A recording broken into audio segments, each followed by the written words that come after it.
ওই দেখ মুরিদ যা বলছে, হুজুর গরিব মানুষ, অভাবে আছি, এমন কিছু আমল দেন যে আমলে আমার অভাব চলে যাবে। তখন বলে, অভাব তো তোর যাবে না রে, তুই এক কাম কর, জিন হাজির করা শিখ, যা জিন হাজির করবি, যা চাবি তাই পাবি।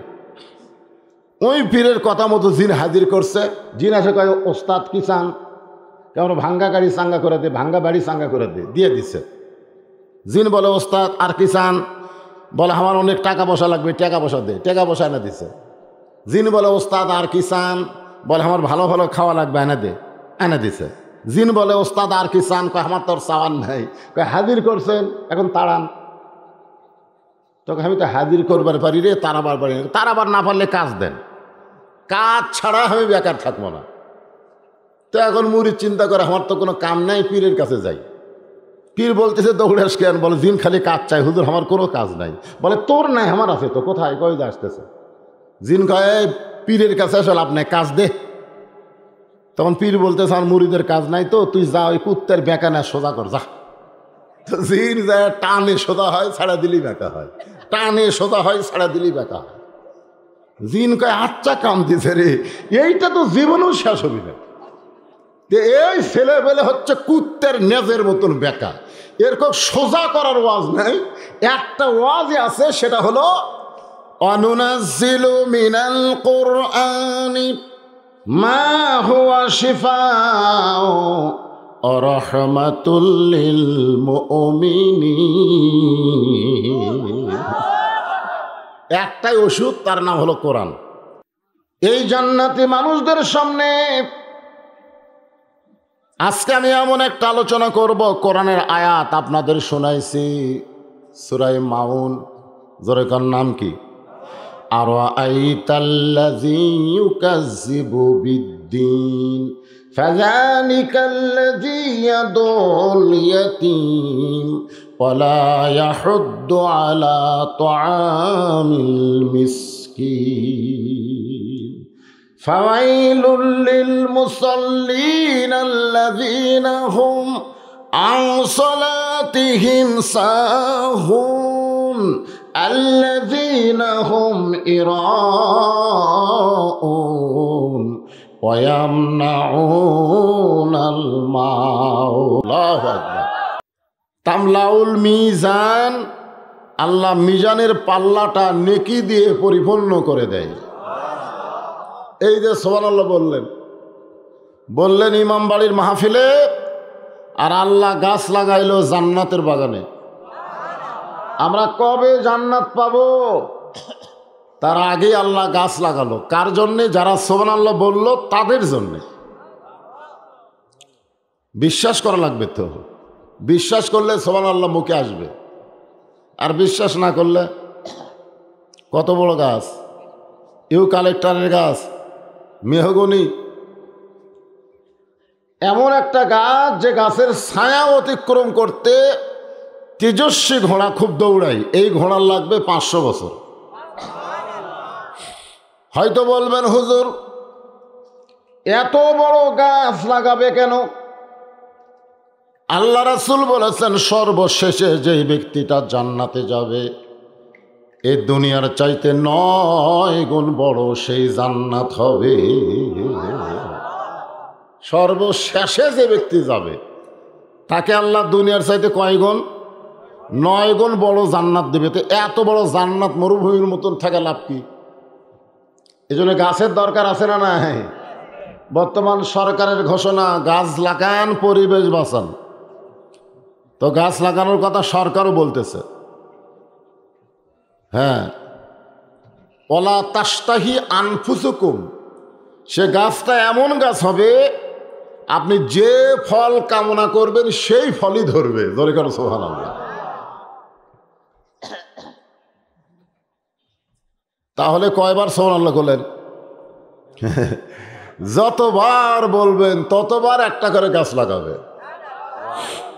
কোনো কারণে সুবহানাল্লাহ বলা মানুষগুলো যদি জান্নাতে না যায়, না জান্নাতে তো যাবেই, মার পিটন খাইয়া অনেকে যাবে। জোরে কোন ঠিক কিনা? অনেকে সরাসরি জান্নাতে যাবে, আর অনেকে পিটন টিটন খাইয়া তারপরে যাবে। আপনারা কি 2-4 দিন জাহান্নাম খাটা জান্নাত যাবার চাচ্ছেন? না, অনেকে বলে না হয় কিছুদিন জাহান্নাম খাটা লাগবে, তারপরে তো জান্নাত পাবো। একজন আসামির ফাঁসি হবে, জোরে কোন কি হবে? না, ফাঁসি না, যাবজ্জীবন কারাদণ্ড হবে। যাবজ্জীবন মানে কমপক্ষে 15 বছর বা 20 বছর। ওই যাবজ্জীবন কারাদণ্ডের কথা শুনে খুব কাঁদতেছে। তা হাকিম বলতেছে তোমার যাবজ্জীবন কারাদণ্ড মাফ করে দিব। 1 ঘন্টা আগুনের চুলার মধ্যে হাত দিয়ে থাকা লাগবে। কয় ঘন্টা? 1 ঘন্টা। 20 বছর জেল, 1 ঘন্টা আগুনে হাত দিয়ে থাকবে। আপনারা বলেন তো ওই কি জেল নিবে না আগুনে হাত দিবে? বিচারক বলবে 1 ঘন্টা লাগবে না, মাত্র 5 মিনিট আগুনের মধ্যে হাত দিয়ে থাকবা, তোমার 20 বছর জেল মাফ করে দিব। লোকটা বলেন তো জেল নেবে না আগুনে 5 মিনিট হাত দিবে? হাকিম বলতেছে 1 মিনিট, ঘড়ি ধরে 60 সেকেন্ড, কাল আগুনের মধ্যে হাতটা ঢুকাই থাকবা, 20 বছর জেল মাফ দিব। আপনারা বলেন হাত দিবে? তাহলে জাহান্নামকে 70 বার ধোয়ানোর পরে যে আগুন আমরা পাইছি সে আগুন পাওয়ারলেস।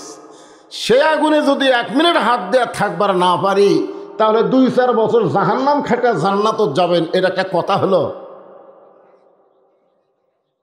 এই জন্যে আমরা যারা এখানে এসে বসেছি, আমরা সরাসরি বিনা হিসাবে আল্লাহর জান্নাতে যাবার চাই। জোরে করে আমিন। জাহান্নামের ফেরেশতারা ধাক্কায় ধাক্কায় যখন জাহান্নামে নিয়ে যাবে, এমন সময় সুবহানাল্লাহ বলা গাছগুলো হাউমাউ করে কান্না শুরু করে দিবে। আল্লাহ বলবে গাছগুলো কান্দিস কেন? গাছগুলো বলতেছে আল্লাহ মালিক জাহান্নামে যাচ্ছে, আমরা কার আশায় জান্নাতে থাকবো? যারা সুবহানাল্লাহ বলার কারণে আপনি জান্নাতে গাছ লাগালেন সেই মালিকগুলা জাহান্নামে যাচ্ছে, তাহলে আমরা কার আশায় জান্নাতে থাকবো? আল্লাহ বলে গাছ তোমরা কি চাও? গাছগুলো বলবে মালিক যাবে যেখানে আমরাও যাব সেখানে। মালিকের সাথে একটা মহব্বত আছে না নাই? তো মালিক জাহান্নামে যাবে, আমরা কার আশায় থাকব? আল্লাহ তখন বলবে জাহান্নামের আগুনে পোড়ানোর জন্য তোদেরকে আমি জান্নাতে লাগাইনি। গাছগুলো বলবে আল্লাহ এটাই যদি আপনার চাওয়া হয়, তাহলে মালিকগুলো আমাদের দিকে ফিরাই দিলি তো লেটা চুকে যায়। আল্লাহ বলেছেন ওয়াবতাগু ইলাইহি ওয়াসিলাতাম, ওই সুবহানাল্লাহ গাছের ওসিলায় ওই সকল জাহান্নামী বান্দাকে আবার আল্লাহ জান্নাতে ঘোষণা করে দিবে। এখন আপনারা ভাবতেছেন হুজুর তাহলে তো সুবহানাল্লাহ বলি কাম হবে, আর তো কিছু লাগতেছে না।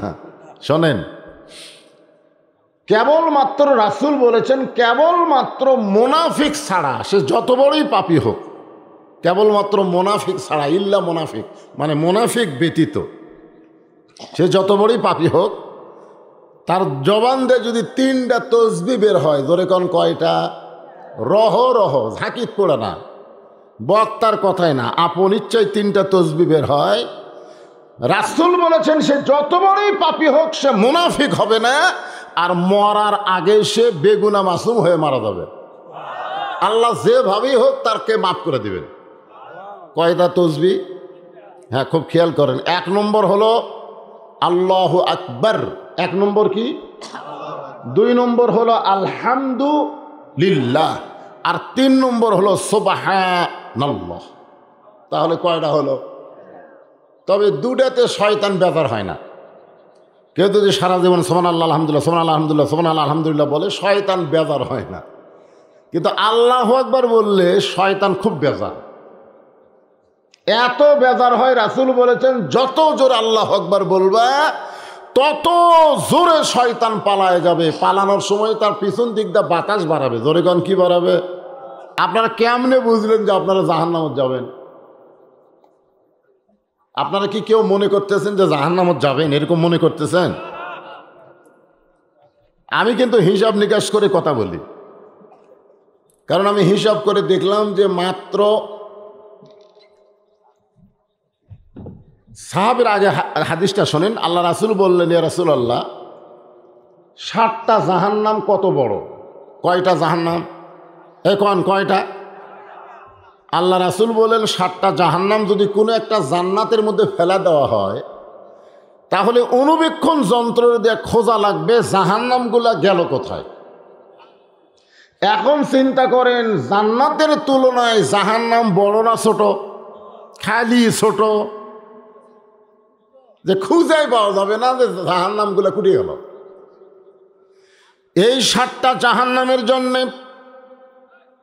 ইহুদি, বৌদ্ধ, খ্রিস্টান, হিন্দু ওয়ামান ইয়াবতাগি গায়রাল ইসলাম দীনান ফালাই ইউকবালা মিনহু। আল্লাহ বলেছেন ইসলাম ছাড়া অন্য কোনো ধর্ম কেউ যদি গ্রহণ করে সেটা কবুল করা হবে না। এই আয়াতটা কি বুঝালেন? জান্নাত কারা পাবে? আরো জোরে কর, মুসলমান হয়ে কথা বলতে সমস্যা আছে আপনাদের? জবান খুলে বলেন কারা পাবে? বর্তমান হিসাবে বলেন। বর্তমান হিসাবে গোটা পৃথিবীতে ধরেন 700 কোটি মানুষ। 700 কোটি। কত কোটি? তার মধ্যে 550 কোটি হলো বেঈমান। ইহুদি, বৌদ্ধ, খ্রিস্টান, হিন্দু এরা হলো 550 কোটি। কত কোটি? আর মুসলমান মাত্র 150 কোটি। মাত্র 150 কোটি মুসলমানের জন্য 8টা জান্নাত। জোরে কোন কয় জান্নাত? কত বড় বড়? তাহলে 150 কোটির জন্য 8টা জান্নাত, তাও আবার বিশাল বড়। আর 500 কোটির জন্য 7টা জাহান্নাম, তাও আবার খুব ছোট। তা আপনারা কি খবর চাচ্ছেন? যে ওর কক বাদ দেওয়ার হামাকর আল্লাহ জাহান্নাম দিবে? এক একটা জাহান্নামী মানুষের চেহারা এত বড় হবে, তার গায়ের চামড়া 22 গজ মোটা হবে, গায়ের চামড়া মোটা হবে 22 গজ। জোরে কোন কয় গজ? তাহলে এক একজন কত বড় বড় হবে। আর এই 7টা জাহান্নামের মধ্যে এই 500 কোটি ঢুকবি রে, আর হামাকের জন্য 8টা জান্নাত। হিসাব করলে আমরা এমনি জান্নাতি। জোরে কোন কথা ঠিক কিনা? হিসাব করবেন না? আর এই জান্নাতের বাগানে যারা বসেছেন, বিশ্বাস করেন আপনারা এখানে বসেন নাই। আল্লাহ কোরআনে বলেছেন, এই যে কোরআন দেখেন, রহমাতি ওয়াসিয়াত কুল্লা শাইইন ফাসাকতুবুহু লিল্লাযিনা ইয়াত্তাকুন। আল্লাহ বলেছেন সব জায়গায় আমার রহমত থাকলেও রহমতের বাজেট সবার জন্য হয় না। লিল্লাযিনা ইয়াত্তাকুন, যাদের কলিজার মধ্যে আল্লাহর ভয়, তাদের জন্যই শুধু রহমতের বাজেট হয়। আজকে যাদের কলিজায় আল্লাহর একটু ভয় আছে, তারা বাড়িতে না থেকে, মেলার মধ্যে না থেকে, জিলাপির প্যাঁচের মধ্যে না থেকে এই জান্নাতের বাগানে এসেছে। জোরে কোন ঠিক কিনা? তো জান্নাতের বাগানে যারা বসেছে এরা আবার জাহান্নামত যাবে? এই হিসাবে আমার সামনে যারা বসেছেন, আমি বলবো আমরা কি? সবাই বলবেন জান্নাতি। বলতে পারবেন না? আমরা কি? আরো জোরে, জোরসে বলুন। ফেরেশতা আল্লাহকে বলতেছে, আল্লাহ এরা যে জান্নাতি জান্নাতি বলতেছে, এরা কি জান্নাত দেখছে? আল্লাহ কয় না রে, এরা দেখেনি। তো না দেখে সেই জান্নাতে পাওয়ার জন্য মিছিল করতেছে। আল্লাহ কয় আল্লাযীনা ইউমিনুনা বিল গায়ব, না দেখা জান্নাতকে বিশ্বাস করে যারা জান্নাতি জান্নাতি মিছিল করলো, আমি আল্লাহ তাদেরকে ফাদখুলি ফি ইবাদি ওয়াদখুলি জান্নাতি ঘোষণা করে দিলাম। খুশি না বেজার? মাশাআল্লাহ। ওই দেখ মুরিজ্জা বলছে, হুজুর গরিব মানুষ, অভাবে আছি, এমন কিছু আমল দেন যে আমলে আমার অভাব ছেড়ে যাবে। তখন বলে অভাব তো তোর যাবে না রে, তুই এক কাম কর, জিন হাজির করা শিখ। যা জিন হাজির করবি, যা চাবি তাই পাবি। ওই পীরের কথা মতো জিন হাজির করছে। জিন আসে কয়, ওস্তাদ কি চান? কেমন ভাঙ্গা গাড়ি চাঙ্গা করে দে, ভাঙ্গা বাড়ি চাঙ্গা করে দে, দিয়ে দিচ্ছে। জিন বলে, ওস্তাদ আর কি চান? বলে আমার অনেক টাকা পয়সা লাগবে, টাকা পয়সা দে। টাকা পয়সা এনে দিছে। জিন বলে, ওস্তাদ আর কি চান? বলে আমার ভালো ভালো খাওয়া লাগবে, এনে দে। এনে দিছে। জিন বলে, ওস্তাদ আর কি চান? কয় আমার তোর চাওয়ার নাই। কয় হাজির করছেন, এখন তাড়ান। তখন আমি তো হাজির করবার পারি রে, তাড়াবার পারি না। তাড়াবার না পারলে কাজ দেন, কাজ ছাড়া আমি বেকার থাকবো না। তো এখন মুরিদ চিন্তা করে আমার তো কোনো কাম নাই, পীরের কাছে যাই। পীর বলতেছে দৌড়াস কেন? বলে জিন খালি কাজ চাই হুজুর, আমার কোনো কাজ নাই। বলে তোর নাই, আমার আছে তো। কোথায়? কই যে আসতেছে। জিন কয়, পীরের কাছে আসলে আপনার কাজ দে। তখন পীর বলতেছে আমার মুরিদের কাজ নাই তো, তুই যা ওই কুত্তের বেঁকা না সোজা কর যা। তো জিন যায় টানে সোজা হয়, ছাড়া দিলেই বেঁকা হয়, টানে সোজা হয়, ছাড়া দিলেই বেঁকা হয়। জিন কয় আচ্ছা কাম দিছে রে, এইটা তো জীবনেও শেষ হবি না। এই ছেলে বেলে হচ্ছে কুত্তের নেজের মতন বেকা, এরকম সোজা করার ওয়াজ নাই। একটা ওয়াজই আছে, সেটা হলো অনুনাজ্জিলু মিনাল কুরআনি মা হুয়া শিফাউ ওয়া রাহমাতুল লিল মুমিনিন। একটাই ওষুধ, তার নাম হলো কোরআন।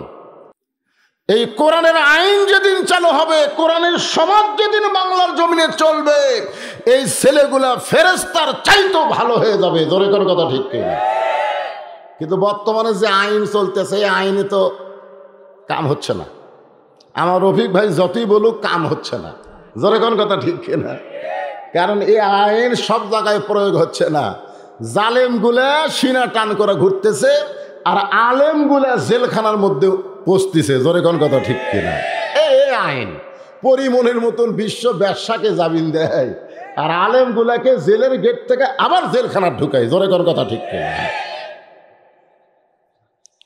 এই যুবকগুলো আসলে ভালো হতো। শুধু কোরআনের ওয়াজ দিয়ে তো মানুষকে ভালো করা যাবে না, কোরআনের সমাজ লাগবে। জোরে কোন কথা ঠিক কিনা? আমি আপনাদের সামনে আলোচনা করব এমন একটা বিষয়, প্রেক্ষাপটকে সামনে নিয়ে। সে আলোচনাটা আমি করব না, আলোচনা করবেন হযরত ওমর। আর যে জায়গায় আলোচনা করবেন, জায়গাটা হলো মসজিদে নববী। আর ওমর ফারুকের সামনে বসে যারা ওয়াজ শুনবেন, তারা সকলেই হচ্ছেন আল্লাহর নবীর সাহাবী।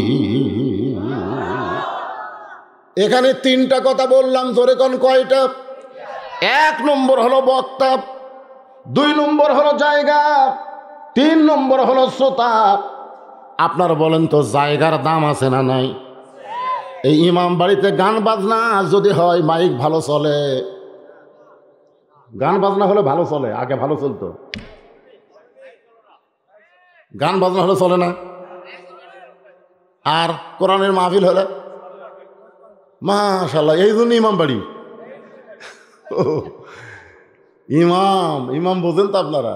সুবহানাল্লাহ। আসলে বাসারি গ্রাম নাকি ইউনানের নাম, তো ইমাম বাড়ি হলো কেন? ও আচ্ছা আচ্ছা, ভালো, কিন্তু ইমাম কিন্তু খুব ভালো নাম। ইমাম আরবি শব্দ, এর বাংলা অর্থ হলো নেতা। বাংলা অর্থ কি? আমাদের বাংলাদেশে নেতার দাম বেশি না ইমামের দাম বেশি? হ্যাঁ, বোঝে না। ইমামের দাম বেশি না নেতার দাম বেশি? যে 3টার মাথার পাগড়ি দেওয়া হলো, এরা কি হবে? কথা কন না কেন? ইমাম হবে, কিন্তু নেতা হওয়ার পারবে না। পারবে? ইমাম হবে। একটু মনোযোগ দিয়ে কথাগুলো শুনবেন। যে জায়গায় আলোচনা হবে, জায়গাটা হলো মসজিদে নববী। যেই মসজিদ নবীর পাশে আল্লাহর নবী ঘুমায় আছে। আল্লাহর নবী ঘুম পাড়তেছে না মরে আছে? আপনাদের নবীর উম্মত হিসাবে কি ধারণা, নবী মরে আছে না ঘুমায় আছে? তাহলে আমার সঙ্গে সকলে বলেন, ইসলামের আলো জ্বলায়া দিয়া নবী ঘুমায়া আসেন সোনার মদিনায়।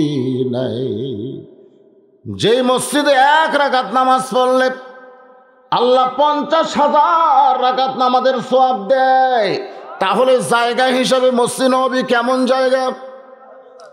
আর যারা ওয়াজ শুনবে তারা হলো শ্রোতা, শ্রোতারা হলো সকলেই নবীর সাহাবী। আপনারা বলেন তো, সাহাবীরা কেমন মানুষ? যাদের সম্পর্কে আল্লাহ কোরআনে বলেছেন, রাদিয়াল্লাহু আনহুম ওয়া রাদু আন যালিকা লিমান খাশিয়া রাব্বাহ। আল্লাহ নবীর সাহাবী যারা, বিনা হিসাবে জান্নাতি তারা। এখন বক্তা হিসাবে হযরত ওমর কেমন কেমন ভালো আল্লাহ তাআলা। যে কোরআনের ওয়াজ শুনবেন, এই কোরআনের 22টা আয়াত, জোরে বলেন কয়টা আয়াত? 22টা আয়াত আল্লাহ তাআলা হযরত ওমরের শানে নাজিল করেছে। আল্লাহ রাসূল বলেছেন আমার পরে কেউ যদি নবী হতো, আল্লাহ নবীর পরে কেউ নবী হবে নাকি? কেউ হবে? আমাদের নবীর পরে কোনো নবী নাই। জোরে কোন, আমাদের নবীর পরে কোনো নবী নাই। যার প্রমাণ হলো ঈসা আলাইহিস সালাম। ঈসা আলাইহিস সালাম কিন্তু এখনো মরেনি, চতুর্থ আসমানে আছে। জোরে কোন, কোন আসমানে? তাকে যখন আসমানে নিয়ে যাওয়া হলো তখন ঈসা আলাইহিস সালাম বললেন, আল্লাহ, দুনিয়াতে মানুষ মরার জন্য যায়, তা আমার যে মরা হলো না। আল্লাহ কয় তোমারও মরা হবে। তো এই চতুর্থ আসমানে নাকি আমি মরব। আল্লাহ বললেন তোমার মৃত্যু হবে দুনিয়ায়। ঈসা বলতেছেন, আল্লাহ আবার কবে নবী করে দুনিয়াতে পাঠাবেন? আল্লাহ বললেন, মা কানা মুহাম্মাদুন আবা আহাদিম মির রিজালিকুম ওয়ালাকির রাসূলুল্লাহি ওয়া খাতামান নাবিয়্যিন। আল্লাহু আকবার। কোরআনে আল্লাহ ডাইরেক্ট বলে দিয়েছে আমাদের নবীর পর আর কোনো নবী হবে, কিন্তু রাসূল বলেছেন কেউ যদি হতো তাহলে আল্লাহ হযরত উমরকে নবী বানায় দিত।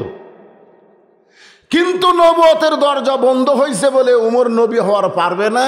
তবে নবী হওয়ার সব যোগ্যতা আল্লাহ হযরত উমরকে দান করছে।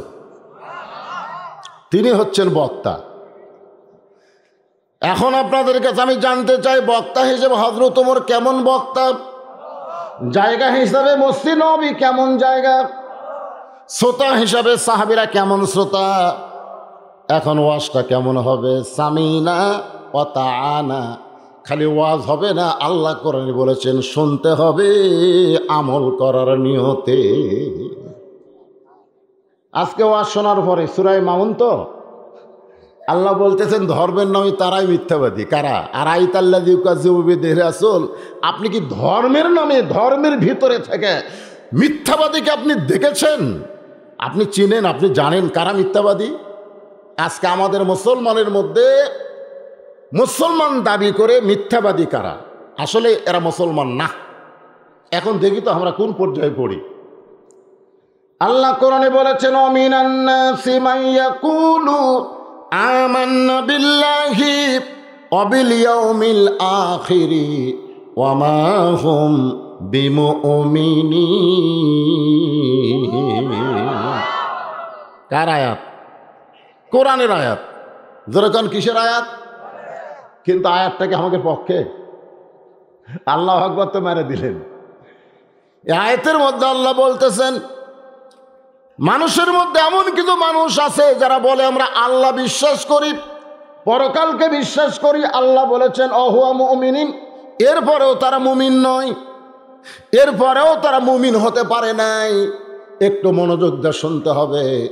ওমর ফারুক আল্লাহর প্রশংসা, নবীর প্রতি দরুদ পড়ে যখন ওয়াজ শুরু করবেন, সাহাবীরা যখন ওয়াজ শোনার জন্য ব্যস্ত হয়ে গেছেন, এমন সময় পিছন দিকে দাঁড়ায় একজন বেদুইন সাহাবী। যেই সাহাবী পাহাড়ের গুহার মধ্যে থাকে, তার নির্দিষ্ট কোনো ঘর বাড়ি নাই। বেদুইন সাহাবী মানে যাযাবর। জোরে বলেন কি?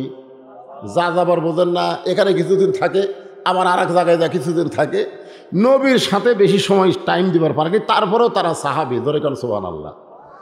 পিছন দিক থেকে দাঁড়িয়ে বলতেছে, আমিরুল মুমিনিন, আপনি ওয়াজের পজিশন নিয়ে ওয়াজ করতে চান, আপনার ওয়াজ করার কোনো দরকার নাই, বরং আমি আপনাদেরকে একটু ওয়াজ শোনাবার চাই। ওমর ফারুক যখন ওয়াজ শুরু করবেন, ইন্দিমেন্ট টাইমে ওই বেদুইন সাহাবী বলতেছে আপনার ওয়াজ করার কোনো দরকার নাই, আমি একটু আপনাদের ওয়াজ শোনাবার চাই। এখন উমর ফারুকের কাছে যে সাহাবী বসে থাকেন তার নাম হলো ওসমান গনি। যেরকম তার নাম কি? আল্লাহ রাসূল বলেছেন আমি যখন ইমামতি করব, আমার পিছনে কাছে যে থাকবে তার নাম হলো আবু বকর। আবু বকর যখন ইমামতি করবে, আবু বকরের কাছে যে থাকবে তার নাম হলো উমর। যেরকম তার নাম কি? উমর যখন ইমামতি করবে, উমর বরাবর কাছে যে থাকবে তার নাম হলো ওসমান। ওসমান যখন মসজিদের ইমাম হবে, ওসমান বরাবর কাছে যে থাকবে তার নাম হলো হযরত আলী। হযরত আলী যখন ইমাম হবে, আলী বরাবর। এই কথা বলে নবী চুপ হয়ে গেলেন। সাহাবীরা বললেন হুজুর, আলীর কাছাকাছি কে থাকবে? আল্লাহর নবী বললেন, মা ইয়ানতিকু আনিল হাওয়া ইন হুয়া ইল্লা ওয়াহুই ইউহা। আমি রাসূল ততক্ষণ পর্যন্ত বলতে পারি না যতক্ষণ পর্যন্ত আল্লাহ আমাকে না বলায়। আয়াত দা বোঝা গেল যে আলীর কাছাকাছি কে থাকবে এটা রাসূল বলতে পারেনি। না বলার পিছনে কারণ হলো এই পর্যন্তই হলো খোলাফায়ে রাশেদা। ধরে কারণ সুবহানাল্লাহ। ওসমান গনি বলতেছে, এই পাগল, তোমার কি হুঁশ নাই? ওমর ফারুকের মতন বক্তা যেখানে ওয়াজ করবে সেখানে তোমার মতন ওয়াসি না ওয়ার বাসিনের ওয়াজকে শুনবে। বাংলার মানুষ যাই বলুক, রাজাকার কোক আর যুদ্ধ অপরাধী কোক আর যাই কোক, সাইদি হুজুরের চাইতে বড় বক্তা কেউ আছে? এ জোরে এ সত্যি করে এখন এটা আরে যাই হোক, তাই যাই করুক না, তার চাইতে বড় বক্তা কেউ আছে? আমরা একর থেকে শুরু, বক্তার একর থেকে শুরু 100 পর্যন্ত ধরেন। একর থেকে কত পর্যন্ত? 100 পর্যন্ত। সাইদি হুজুর কিন্তু 100 পর্যন্ত পৌঁছে গেছে, আর আমরা একর থেকে 3-4 পর্যন্ত গেছি। কয় 4 পর্যন্ত? 3-4, কেউ হয়তো 8-9, খুব বেশি হলো 10-12 পর্যন্ত গেছে। কিন্তু ওই পর্যন্ত আমরা যাই বলি তার চাইতে বড় বক্তা এই বাংলার জমিনে আর কেউ, সবাই এক বাক্যে বলেন, আর কেউ নাই। সেই সাইদি হুজুর যদি ওয়াজ করে আর আমার মতন বক্তা যদি কয়, হুজুর আপনার ওয়াজ শোনার টাইম নাই, আমি একটু ওয়াজ আপনাকে শোনাবার চাই। আরে কাক শোনাবার? যারা শোনাবার চাচ্ছ তারা কি টাইম দিবে তোমার? সঙ্গে সঙ্গে হযরত ওমর আল্লাহর কোরআন থেকে তেলাওয়াত করলেন, আতিউল্লাহ ওয়া আতিউর রাসূল ওয়া উলিল আমরি মিনকুম। আল্লাহর আনুগত্য করো, নবীর অনুসরণ করো, আমি যে তোমাদের আমির, আমাকে কি তোমরা মানো? সমস্ত সাহাবী বলতেছে 100 বার মানি, 1000 বার মানি। ওমর ফারুক বললেন, তাহলে তোমরা বলো এখানে বক্তাকে? সবাই বলতেছে আপনি বক্তা। তাহলে আমার ওয়াজ বন্ধ করতে বলেছে। আমি কিছু না বলার আগে ওসমান গনি কেন দাঁড়ায় গেল? এটা কি আমিরকে মানা হলো? যে আমি ওমর কিছু বলার আগে কথা বলতেছে বক্তার বিরুদ্ধে, যে আপনার ওয়াজ করার দরকার নেই, আমি ওয়াজ শোনাবার চাই। তাহলে আমি কিছু বলার আগে ওসমান গনি তুমি দাঁড়ায় গেলে কেন? সঙ্গে সঙ্গে ওসমান গনি বসে গেছে। ওমর ফারুক যখন সাহাবী ছিলেন তখন ছিলেন 1 নম্বর গরম। 1 নম্বর কি? গরম। আল্লাহ রাসূল বলেছে আমার 4টা সাহাবী 1 নম্বর। নরমে 1 নম্বর আবু বকর, গরমে 1 নম্বর ওমর, সম্পদে 1 নম্বর ওসমান, আর জ্ঞানী 1 নম্বর কে? আলী। কিন্তু হযরত ওমর যখন থেকে খলিফা হয়েছেন, বাংলাদেশের মতন 96টা দেশের রাষ্ট্রপতি হয়েছেন, তখন থেকে তার মতো নরম আর কেউ ছিল না। ধরে কর সুবহানাল্লাহ। তাহলে এই কোরআনের কারসাজি কি? কোরআনের কারসাজি হলো কোরআন যাকে নেতা বানায় দিবে সেই নেতাটা নরম হবে না গরম হবে? আর আমাদের বাংলাদেশের নেতারা নরম, মাজা খাড়া হয় না, মাজা খাড়া হয় না, তারপরে 2 হাত দিয়ে ডাকে খেলা হবে, খেলা হবে। জোরে কর কথা। তুই কি খেলবো রে? তোর মাজাই তো খাড়া হয় না। যার যা আছে তাইলে বের হও, এটা কোনোদিন নেতার বক্তব্য হতে পারে না। এটা হলো মাস্তানদের বক্তব্য। জোরে কর কথা, ঠিক কিনা? হ্যাঁ। ওমর ফারুক অর্ধ পৃথিবীর খলিফা হইয়া এভাবে জোড়হাত করে বললেন, রে বেদুইন সাহাবী, তুমি যখন ওয়াজ শোনাবার চাও আমার কোনো আপত্তি নেই, বরং তুমি পিছনে না থেকে সামনে আসো। বক্তাদের পিছনে থাকলে হবে না, সামনে আসা লাগবে। ওমর ফারুক আস্তে করে মেম্বর থেকে নেমে গেলেন। মেম্বর থেকে নেমে সাহাবীদের মধ্যে বসলেন, আর বেদুইন সাহাবীকে বললেন, তুমি যখন ওয়াজ করবা তাহলে তুমি মেম্বরে বসে ওয়াজ করো, আমরা তোমার ওয়াজ শুনতে চাই। এখন ওমর ফারুক যদি শ্রোতা হয় ওয়াজ শোনে, তাহলে সাহাবীদের আপত্তি করার কোনো জায়গা। বেদুইন সাহাবী হযরত ওমরের কাছে এসে দাঁড়িয়ে বললেন, আমিরুল মুমিনিন ওয়া উলিল আমরি মিনকুম, আল্লাহ কোরআনে বলেছে তোমাদের আমিরকে মানতে হবে। আপনি হলেন আমাদের আমির, আপনি নিচে বসবেন কেন? আপনি মেম্বরে বসেন, আমি দাঁড়িয়ে দাঁড়িয়ে ওয়াজ করতে চাই। ধরে বেদুইন সাহাবী মেম্বরে বসায় দিয়ে আল্লাহর প্রশংসা, নবীর প্রতি দরুদ পড়ে 3টা ওয়াজ করলেন। বর্তমান বাংলাদেশের প্রেক্ষাপটে এই ওয়াজগুলো আবার আমাদেরকে শোনা লাগবে ভাইজান। 1 নম্বর ওয়াজ হলো ইন্নী ওহিব্বুল ফিতনা, আমি ফিতনাকে মহব্বত করি। 2 নম্বর ওয়াজ হলো আশহাদু মালাম আরা, আমি না দেখা জিনিসের সাক্ষী মারি। আর 3 নম্বর ওয়াজ হল একরাহুল হক, আমি হককে পছন্দ করি না। বেদিন সাহাবী ওয়াজ করছে কয়টা? খুব খেয়াল করে শুনবেন। 1 নম্বর ওয়াজ হলো নিশ্চয় আমি ফিতনাকে মহব্বত করি। আল্লাহ রাসূল বলেছেন আল ফিতনা তো আসাদ্দু মিনাল কতল, আল ফিতনা তো আসাদ্দু মিনাল জিনা। ফিতনা হলো কতলের চাইতে, জিনার চাইতেও মারাত্মক গুনাহ। এদের সামনে রমজান মাস আসতেছে, আমাদের মধ্যে কিন্তু ফিতনা শুরু হবে। ধরে কোন ঠিক কিনা? হ্যাঁ, ফিতনা হবে। কেউ বলবে 20 রাকাত, কেউ বলবে 8 রাকাত। আমি 8 রাকাত পার্টিদেরকে বলতেছি, তোমরা খবরদার মসজিদের মধ্যে ঢুকবা না, তোমরা থাকবা বারান্দার। জোরে কোন কথা ঠিক কিনা? তোমরা দুর্বল মানুষ, তোমরা বারান্দার থাকবা। তুমি সামনে কাতারে দাঁড়ায় নামাজ পড়বা। 8 রাকাত পড়ে যখন বার হবে, তখন অনেক নামাজের মনের মধ্যে দুর্বলতা হবে। জোরে কোন কথা ঠিক কিনা? ওই গেল হামু যায়, ওই গেল হামু যায়। এই জন্য এই শালারা যারা 8 রাকাত পড়বি, এরা থাকবে বারান্দার। জোরে কোন কথা, খবরদার মসজিদের মধ্যে ঢোকা যাবে না। হুজুর 8 রাকাত পড়লে কি তারাবি হবি না? হবি কি না হবি সেইটা পরের কথা। রমজান মাসে একটা নফল ইবাদত করলে অন্য মাসে একটা ফরজের সমান সওয়াব হয়। সব কম না বেশি? 1 টাকা দান করবেন রমজান মাসে, অন্য মাসে 70 টাকা দান করো, সমান সওয়াব। এই জন্য রমজান মাসে দেখবেন কারো দরজা বন্ধ থাকে না। এক ফকির আমাকে কয়, হুজুর 11 মাস বসে থাকা খাই হুজুর, রমজানের টাকা নিয়ে আমাকে আর ভিক্ষা করা লাগে না। রমজান মাসে যাই এমনভাবে বলি, হুজুর ভাই রোজার মাস ভাই, 1 টাকা দিলে 70 টাকার সওয়াব ভাই, ওই 10 টাকা দিবেন সে কয় না আরো সওয়াব নেব, 100 টাকা দে। হায় হায়, রোজার মাসে সওয়াব কম না বেশি? দেখবেন ফিতনা শুরু হয়ে যাবে। এই লোকটা 1 নম্বর ওয়াজ করতেছে আমি ফিতনাকে মহব্বত করি। 2 নম্বর ওয়াজ করতেছে আশহাদু মালাম আরা, আমি না দেখা জিনিসের সাক্ষী মারি। দেখিনি তারপর আমি সাক্ষী দেই। 69 সালে জন্ম নিয়ে 71-এর যুদ্ধ অপরাধী সাক্ষী দিচ্ছেন। 71 সালে নাকি নারী নির্যাতন, ঘর বাড়ি পুরানোই দেখছে। ওই জন্ম নিয়েছে 69-এ। কত 70-এ? তাহলে ওই সময়ের বয়স কত? ওই কোন তো দেখা সাক্ষী না দেখা। আজকে আমাদের বাংলাদেশে অনেক সাক্ষী কিন্তু দেখা দিচ্ছে না, আজগুবি মারতেছে। ধরে কোন কথা ঠিক কিনা? 3 নম্বর ওয়াজ হলো একরাহুল হক, আমি হককে পছন্দ করি না। ওমর ফারুক তাকায় দেখে প্রত্যেকটা সাহাবীর চেহারা রক্তের মতো লাল হয়ে গেছে, কারণ ওয়াজের নামে বকওয়াজ করা যাবে। আজকে আমাদের বেগম মমতাজ ওয়াজ করতেছে। বেগম মমতাজ একটা নাই, সিয়াসাত্তার হাফেজ। সংসদের মধ্যে কয় আমি সিয়াসাত্তার সব পড়েছি, ওই ওয়াজ করতেছে।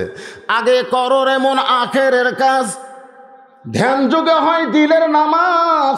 ও তোমার পাঞ্জে গানা, নামাজ পড়া লাগবে না। ওরে শরীয়তের মৌলানা, চোখ 2টা করলা কানা। কোরআন হলো 90 পারা, তোমরা খুঁজা পাইলা না। আপনারা বলেন তো কোরআন কয় পারা? কিন্তু এই বেটি কয় পারা কয়? 90 পারা কয়।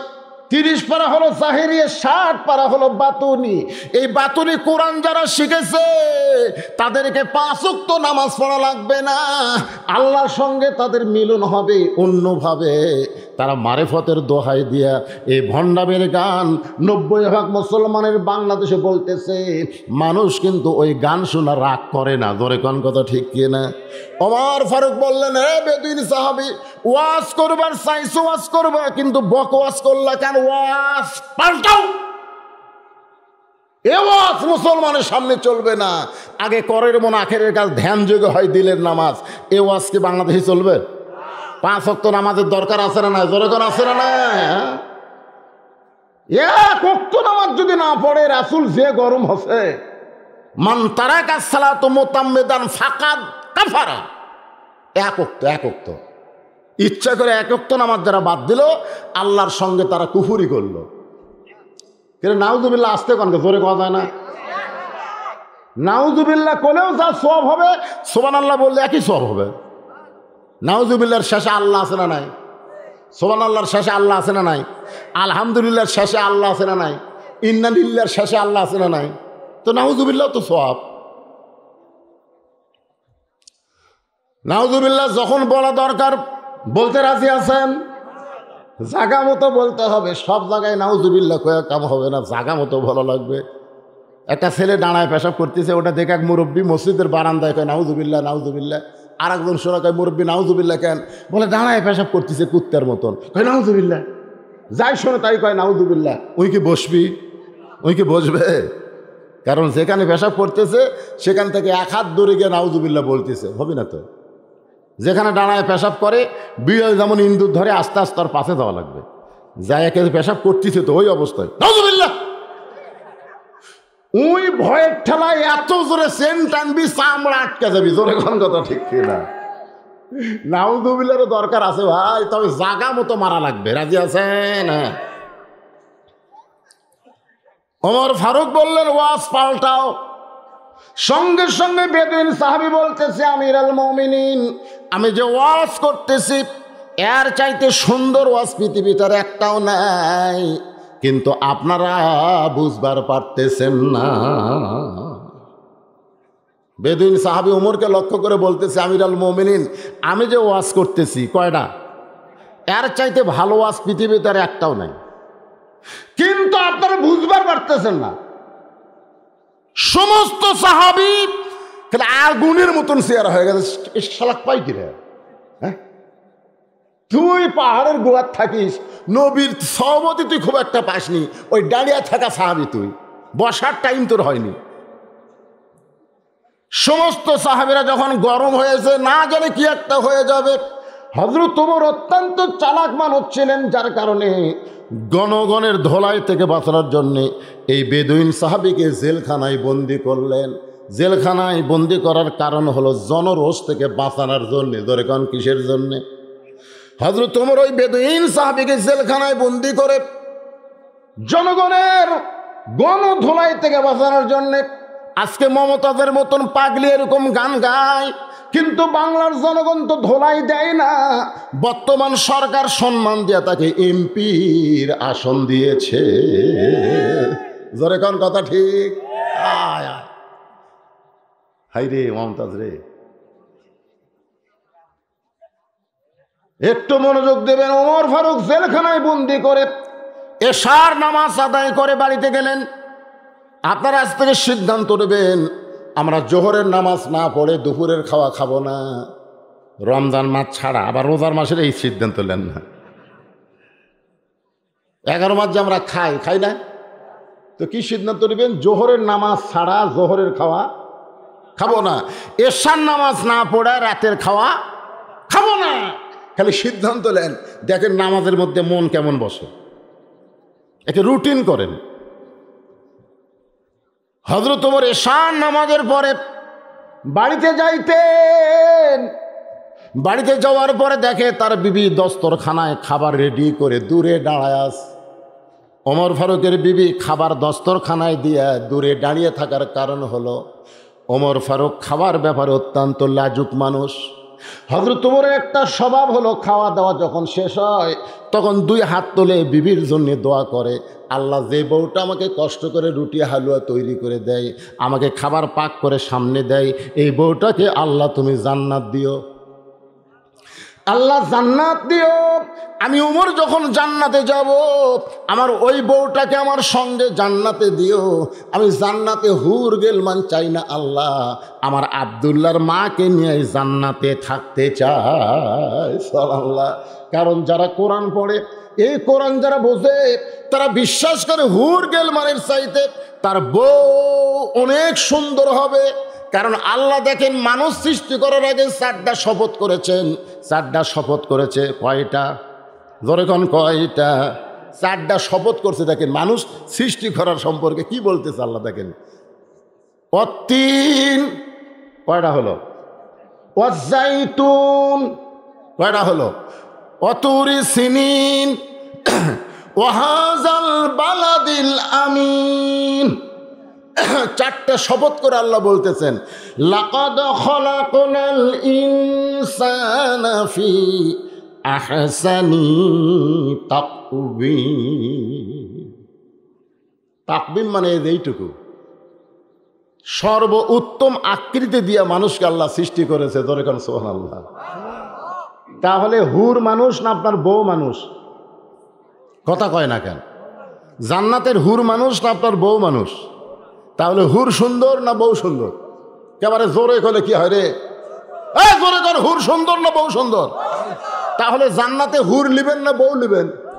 ওমর ফারুক জানে বুঝায় হুরের ধান্দা করেনি, বরং দুই হাত তুলে বলতেছে, আল্লাহ, যে আব্দুল্লাহর মাও এত কষ্ট করে আমাকে রুটি হালুয়া তৈরি করে দেয়, আমার সে আব্দুল্লাহর মাকে নিয়ে আমি জান্নাতে থাকবার চাই। এমন দোয়া যদি স্বামী করে তাহলে বইয়ের মনটা কেমন হবে? আর আমাকের কাম ফজর নামাজ দোয়া করতেছে, আল্লাহ আল্লাহ জান্নাত দিও, আল্লাহ জান্নাত দিও, আল্লাহ জান্নাতে হুর দিও আল্লাহ। বউ খালি কান খাড়া করে আছে, কে রে জান্নাত চালো বুঝলাম, কিন্তু হুর কি রে? মোনাজাত শেষ হলে স্বামীকে বলতেছে, স্বামী হুর কি? বলে হুর হলো সুন্দরী, তোর মতন বেসাই দুনিয়াতে ঠকছি ঠকছি, মরার পর আর ঠকমো না। বউ চিন্তা করে, যাক ভাত তরকারি পাক করে দেয়, কারেন্ট গেলে পাকার বাতাস করি, ফাটা পাঁত ভেজলিন দিয়ে দেই, আর ই হামাক চাই না হুর চাই, এর খেদমত করে আমার কি হবি রে? পরদিন বউ ফজরের নামাজ পড়ে দোয়া করতেছে, আল্লাহ আমাকে জান্নাত দিও, জান্নাতে একটা হুরা দিও। স্বামী চিল্লায় বলে, বিবিরে হুরা কি? বলে হুরা হলো সুন্দরী যুবক, তোমার মতন পাও ফাটা না। আপনারা বলেন তো, ফেতনা বাড়বে না রহমত হবে? ওমর ফারুক হুর চায় না বউ চায়। দূরে দাঁড়িয়ে বউ এইটা শোনার জন্য লুকে থাকে। ওমর ফারুক দস্তরখানায় খাবার দেখে, খাবার বসে তিনি দোয়া পড়তেছেন। আপনাদের সামনে যখন খাবার আসবে, এই খাবারের মালিককে আরো ধরে কন, এই জন্য একটা দোয়া আছে, সে দোয়াটা আপনারা পড়েন, আল্লাহুম্মা বারিক লানা ফিমা রাযাকতানা ওয়া কিনা আযাবান্নার। কে রে ভাই, খাবার যখন সামনে আসে দোয়াটা পড়েন আপনারা? মুখস্থই নাই বলে।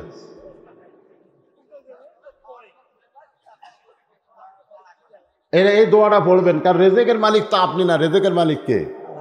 বর্তমান বাংলাদেশে অনেক নেতা কইছিল 23 সাল হলো দুর্ভিক্ষের বছর, অথচ আল্লাহ বলেছেন ওমা মিন দাব্বাতিন ফিল আরদি ইল্লা আলাল্লাহি রিজকুহা। পৃথিবীতে এমন কোন বিচরণশীল প্রাণী নাই, মানুষ তো দূরের কথা, একটা পিঁপড়া পর্যন্ত দুর্ভিক্ষে মরবে না, কারণ রেজেকের দায়িত্ব কার কাছে? সব কিছু রেজেকের মালিক আল্লাহ। তাহলে দুর্ভিক্ষ দেওয়ার মালিককে? আল্লাহ যদি না দেয়, যে ধানের সাইজ দেখতেছি আর যা সাপাহারে যা আম ধরছে ভাই, যেই দেশে একটা পাখি উড়ে দেওয়ার সময় পায়খানা করে, আর সেই পায়খানা মাটির পড়ে 7 দিন পর ওই পায়খানার মধ্যে তো একটা গাছ জন্মায়, ধরে কোন কথা ঠিক কিনা? সেই দেশে দুর্ভিক্ষ হবে? আপনাদের কি মনে হয় দুর্ভিক্ষ? আল্লাহর বান্দার একটু মনোযোগ দিয়ে শুনবেন। ওমর ফারুক দোয়া পড়তেছেন, আল্লাহুম্মা বারিক লানা ফিমা রাযাকতানা ওয়া কিনা আযাবান্নার। এই দোয়াটা বলে বিসমিল্লাহ বরকাতিল্লাহ বলে রুটি ছেড়ে হালুয়া নিয়ে যখন মুখে দিবে, হা করছে, এমন সময় ঈমান বলতেছে, ওমর তোমাকে ক্ষুধা লাগতেছে আর তুমি খাইতেছো, কিন্তু যাকে কারাগারে বন্দি করেছো সে খাইছে কিনা একটাবার খবর নিছো? ইন্নাল্লাহা ইয়ামুরুকুম আন তুআদ্দুল আমানাতি ইলা আহলিহা ওয়া ইযা হাকামতুম বাইনান নাস আন তাহকুমু বিল আদল।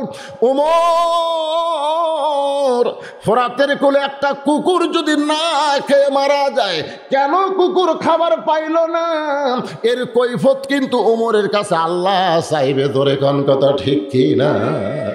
তুমি নেতা আছো, 12 আইটেম দিয়ে 1 লাখ খাও, হ্যাঁ?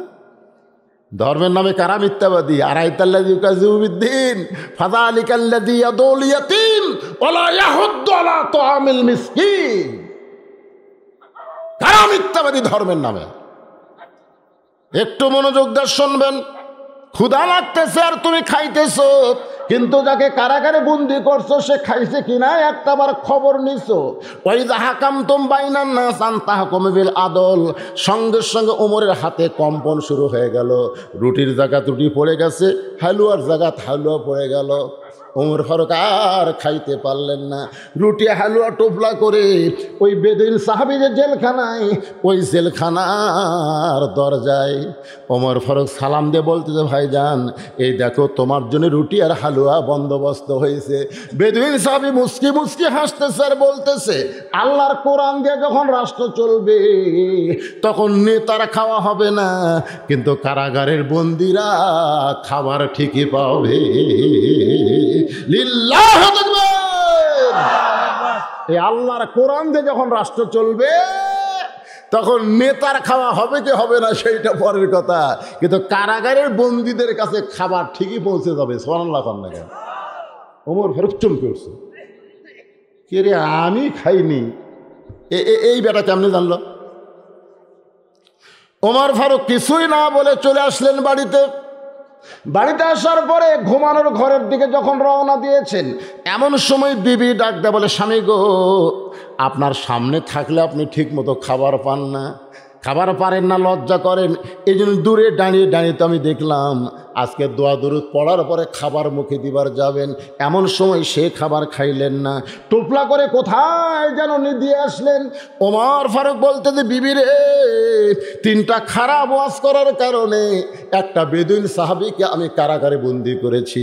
আমি খাবার যাওয়ার সময় আমার ঈমান আমাকে বলতেছে, ওমর তুমি খাইতেছো কিন্তু যাকে বন্দি করেছো তার কাছে খাবার পৌঁছাইছো।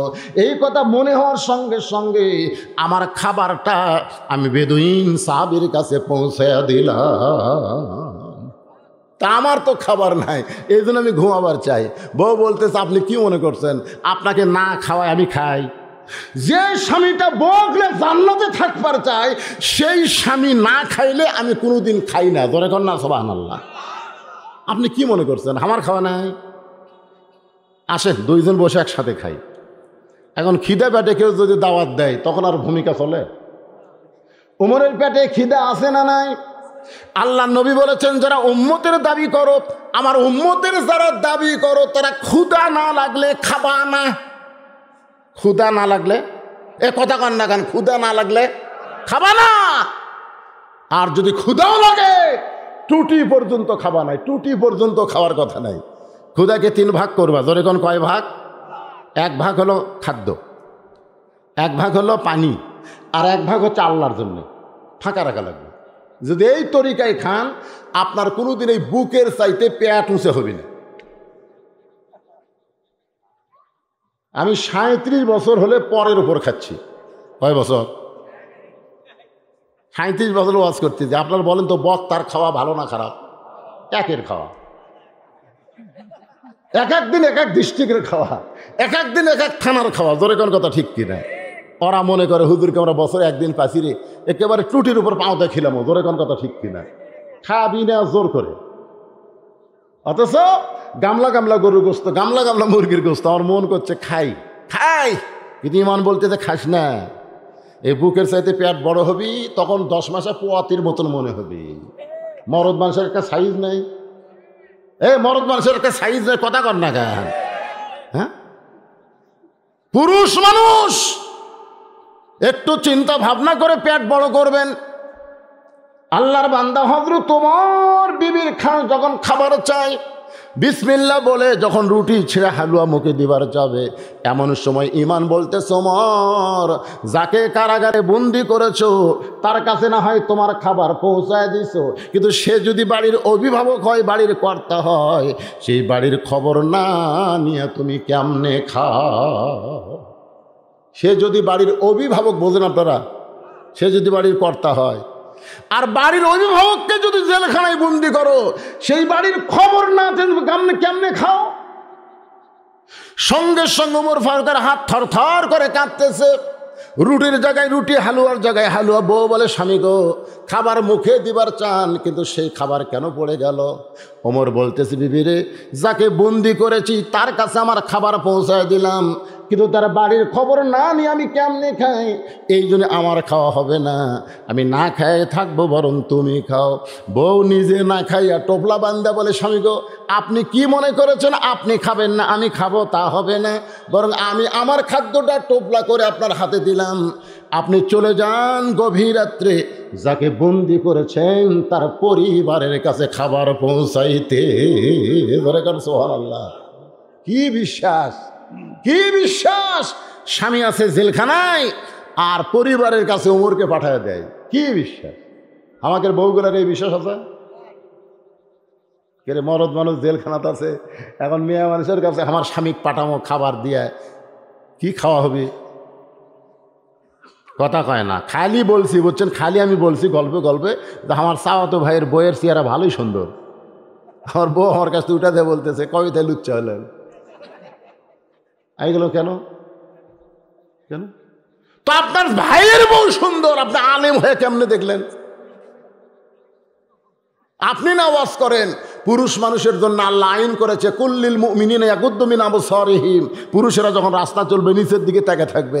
তোর বউ সুন্দর আপনি কেমনে জানলেন? আমি সেদিন থেকে কান ধরে তওবা করছি যে কোনো মেয়ে সুন্দর এটা আমার বউয়ের কাছে বলা যাবে না, দেখলেও বলা যাবে না। আমি দেখবো না, যদিও দেখি আর কোনোদিন বলবো না। বাবা কি বুঝতেছেন ভাই? মেয়ে মানুষেরা হুজুরকে সন্দেহ করে না, তোর এখন করে না। আমার মালিক ভাই মাঝে মধ্যে আমাকে কল করে, বন্ধ, মোবাইল বন্ধ, কল ধরলে কয় ভাই কল করছি মোবাইল বন্ধ। আমি যে বন্ধ কেন রাখি ভাই আপনি তো আর জানেন না ভাই, আমার মোবাইল সবসময় খোলা থাকতো, আমি ঘুমাই গেছি, ইতিমধ্যে একজন মোবাইল করছে, আর বউ দৌড়ে ধরছে, ধরে দেখে মেয়ে মানুষ। তা আমার বউ বলতেছে আপনি হুজুরের কাছে মেয়ে মানুষে কল করছেন কেন? তো কয় আমি হুজুরকে ভালোবাসি তো এই জন্য কল করছি। আমি তো ঘুমোর থেকে উঠে কিছুই জানি না, কি ঘটনা ঘটছে আমি জানি, তাই দেখে মুখ খালি ফুলে আছে। আমি বললাম কে গো তোমার দাঁতের বেদ নাকি আবার বাড়ছে নাকি? কবে থেকে লুচ্চা হচ্ছে মেয়ে মানুষের সাথে কথা? আমি আশ্চর্য, এরকম গরম হলে কেন? আপনি ঘুম পাড়েন, এক মেয়ে কল করছিল, আমি কইলাম হুজুরের কাছে মোবাইল করছেন কেন? আমি ভালোবাসি। আমি কইলাম এইরকম কথা মেয়ে মানুষ কইছে, আমার বিশ্বাস হয় না, এই নাম্বার দাও। ওই নাম্বার আমি কল দিলাম, লাউড স্পিকার জোরে দিয়া, বউ শোনার লাগবে তো, সন্দেহ করছে রে, হুজুরকে সন্দেহ করছে। লাউড স্পিকারটা আমি বললাম মা গো আমি ঘুমাইলে নাকি আপনি কল করছিলেন? আমার বউ কল ধরছিল, লাউড স্পিকার দিচ্ছে, এখন বলতেছে এইরকম বদমাইশ বউলে আপনি কেমনে সংকার করেন? আমি কই জোরে শব্দ দিয়েও তো বিপদের বারে। আমার বউ বল দেখি কি কয় শোনে। আমার বউকে বদমাইশ বলো মানে? তুমি কেমনে বলো তুমি আমাকে ভালোবাসো? বলে আল্লাহর শপথ করে বলতেছে হুজুর আমি বলছি আপনার ওয়াজকে ভালোবাসি। আমি আর বউকে বললাম কি রে, আমার ওয়াজ না আমার একটা হলি হলো, ভালোবাসবি কে? যে মেয়ের আমার ওয়াজ শুনবে আইছে তারা হয়তো হামাক ভালোবাসেন, আমার ওয়াজ ভালোবাসে, জোরে কোন কথা ঠিক কিনা? অনেক পুরুষই তো হামাক কয় হুজুর আমার বউ আমি তখন ঘুমাই দেখে আপনার ওয়াজ চুপ করে শোনে, আপনার ওয়াজ খুব ভালোবাসে, তাই বলে কর বউ হামাক ভালোবাসে, ওয়াজ ভালোবাসে। এইরকম সন্দেহ মেয়েদের মনে আছে না নাই? কিন্তু হযরত ওমরের বিবি বলতে স্বামী গো আমার খাবার টোপলা করে তার পরিবারের কাছে আপনি পৌঁছায় দেন। গভীর রাত্রে বাংলাদেশের মতন ৯৬টা দেশের খলিফা হযরত ওমর, ধরে কান সুবহানাল্লাহ, ওই খাবার টোপলা নিয়ে পাহাড়ি এলাকায় খুঁজতেছে বেদুইন সাহাবীর বাড়ি কোথায়। হঠাৎ হযরত ওমরের কানে একটা শব্দ ভেসে আসতেছে, একটা ছোট্ট বাচ্চা বাবা বাবা বাবা বাবা বলে কাঁদতেছে।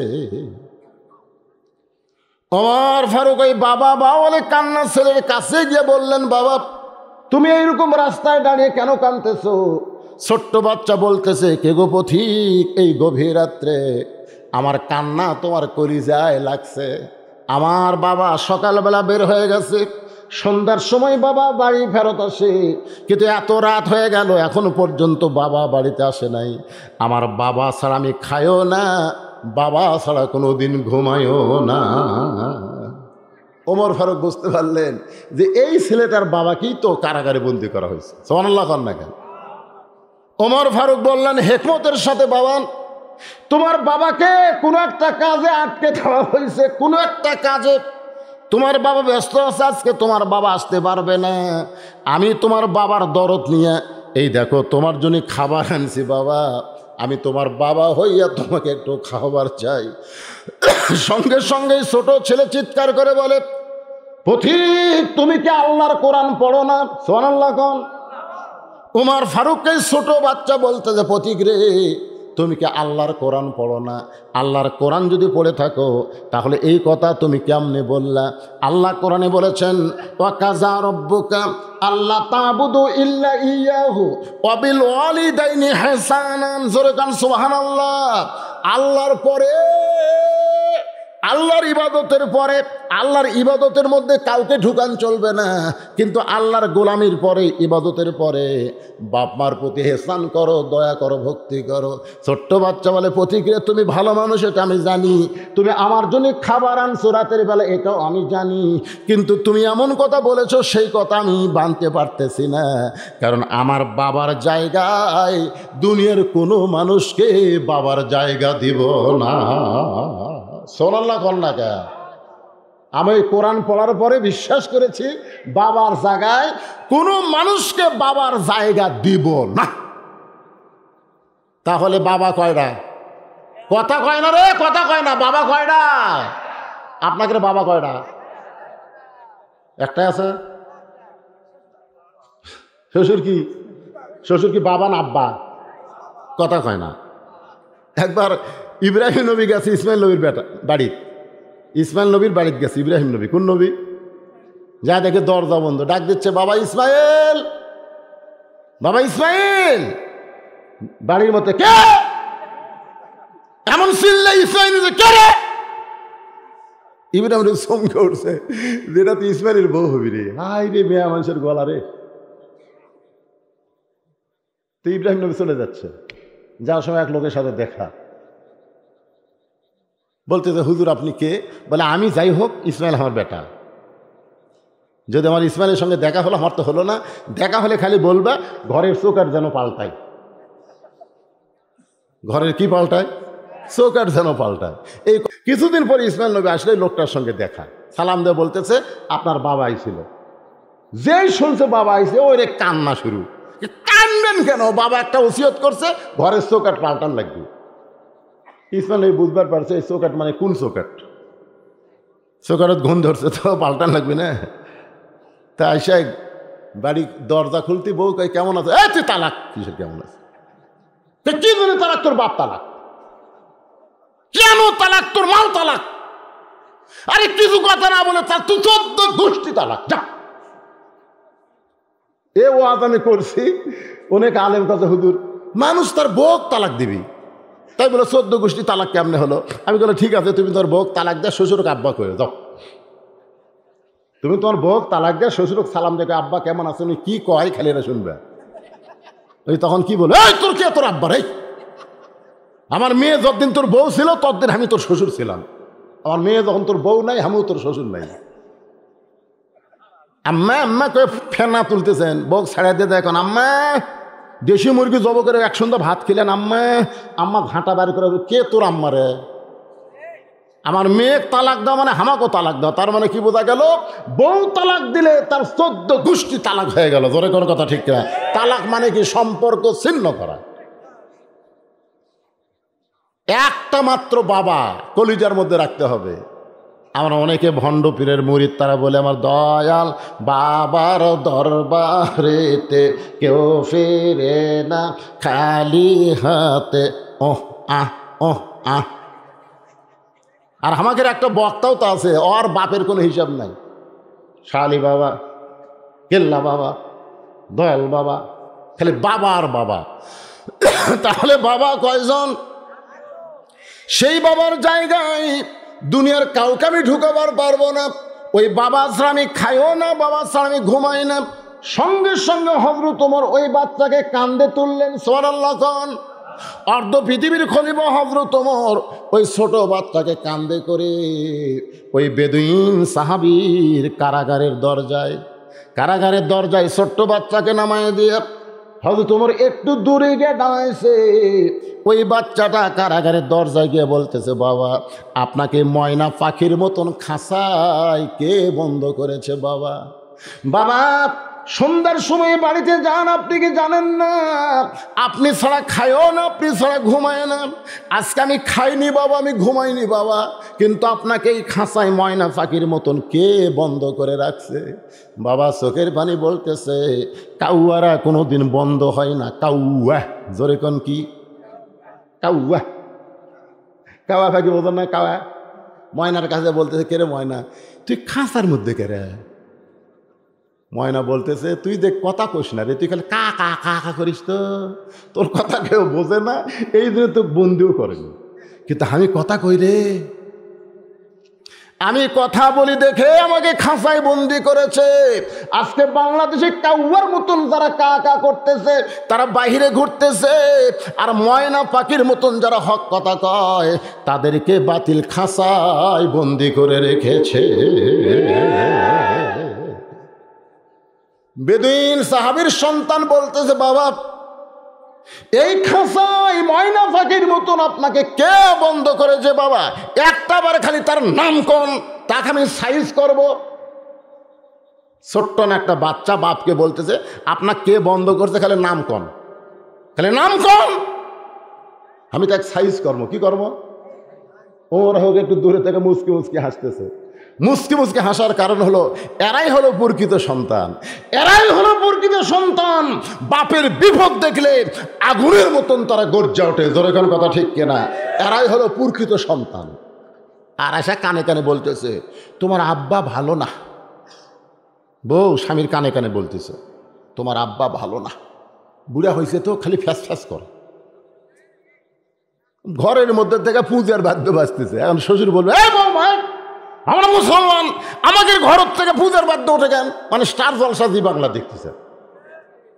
এখন বুড়া শ্বশুর হাজি মানুষ, তার বাড়িতে পূজার বাদ্য লো করে বাজবে, এটা সহ্য হবে?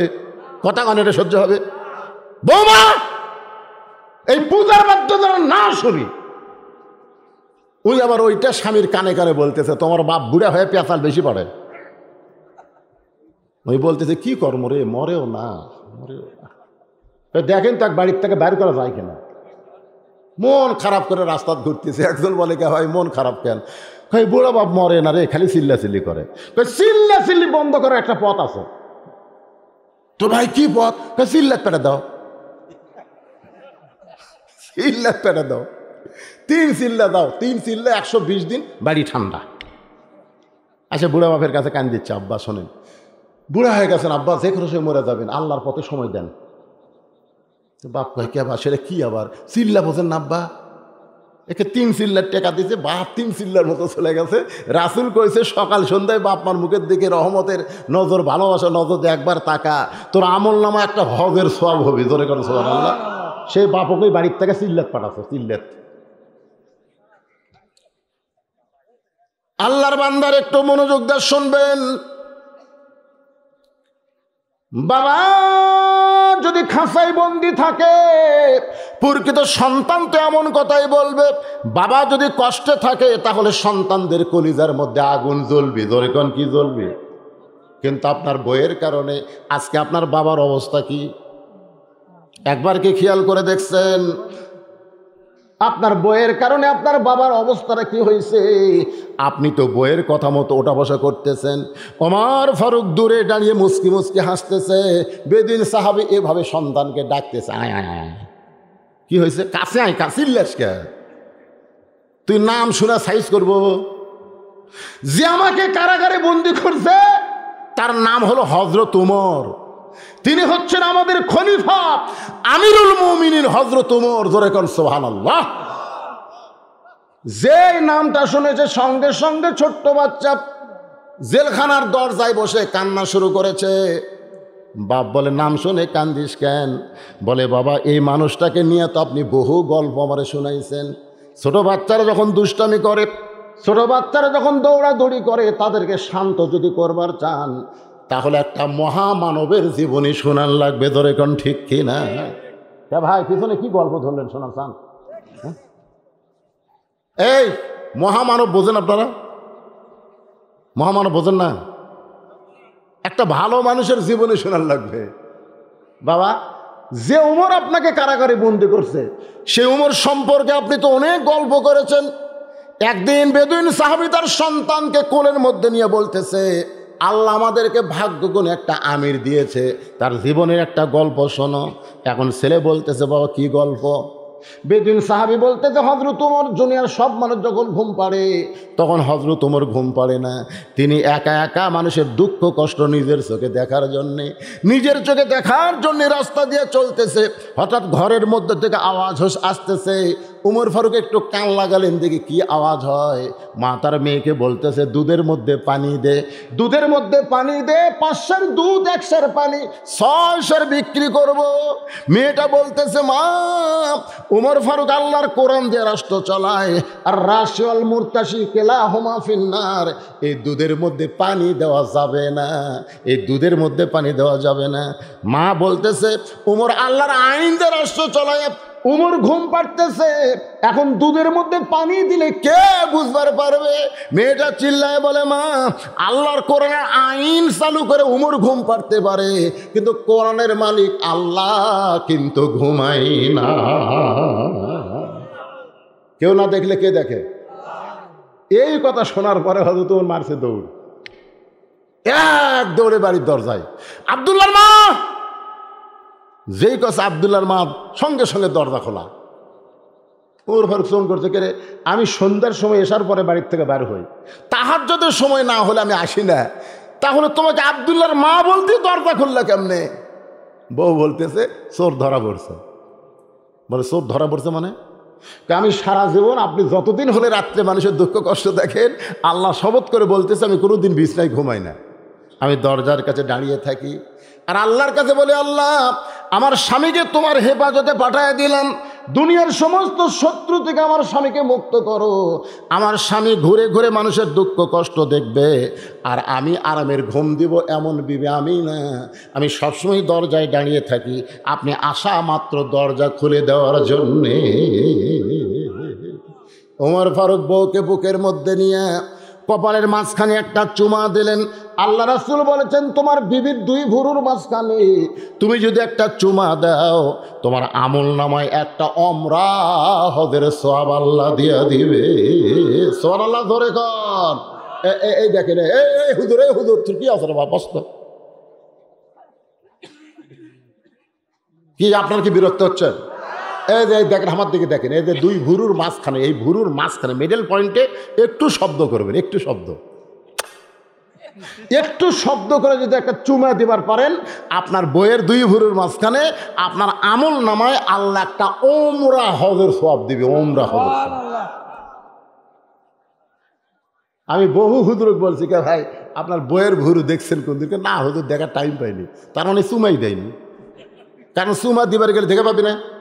এ কথা কখন দেখে পারবে, কে পারবে না? আমার মায়েরা বোনেরা যারা আছেন, একটু মনোযোগ দিয়ে শোনেন।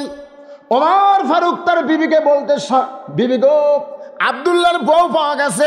আব্দুল্লাহ হলো ওমর ফারুকের ছেলে। বলে, আব্দুল্লাহর বউ পাওয়া গেছে। আব্দুল্লাহর মা ওমর ফারুককে চমকে উঠছে। চমকে উঠলে কেন?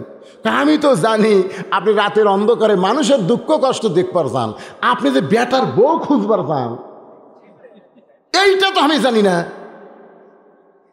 ওমর ফারুক বলতেছে, বিবিরে, ভাগ্য যদি ভালো হয়, কি কয় একটা কথা নাই, আল্লাহ যদি দেয় ছাপ্পড় ফেলে দেয়, ধরে কোন কথা ঠিক কিনা? তো ওমর ফারুকের বউ বলতেছে, তাহলে আব্দুল্লাহর বউয়ের ঢপ কেমন? ওমর ফারুক বলতেছে, আমি কি দেখছি তাই? আর বেটার বউ তো বেটা ছাড়া বাপ দেখা জায়েজ নাই। সুবহানাল্লাহ না? খেল আপনারা কারা দেখেন, বেটা দেখে না বাপ দেখে? আমার এক মুরব্বী বলতেছে, এ পর্যন্ত 17টা দেখছি, এখন পর্যন্ত পছন্দ হয়নি। আমি বললাম, কে ভাই বুড়া বয়সে আবার বিয়ে করবেন? কই, না হুজুর, আমার জন্য নয় তো, আমার ছেলের জন্য দেখলাম। আমি কীভাবে দেখছেন হুজুর? লাইড়া ছাড়া দেখছি ভাই, লাইড়া ছাড়া দেখছে। বেটার বউ দেখি তো মা, তোমার হাতটা দেখি তো মা, হাত দেখি চাল লাগতেছে, দেখি তো মা তোমার চুলটা দেখি তো মা, চুল দেখতেছে। লাইড়া ছাড়া 17টা, কয়টা দেখছে?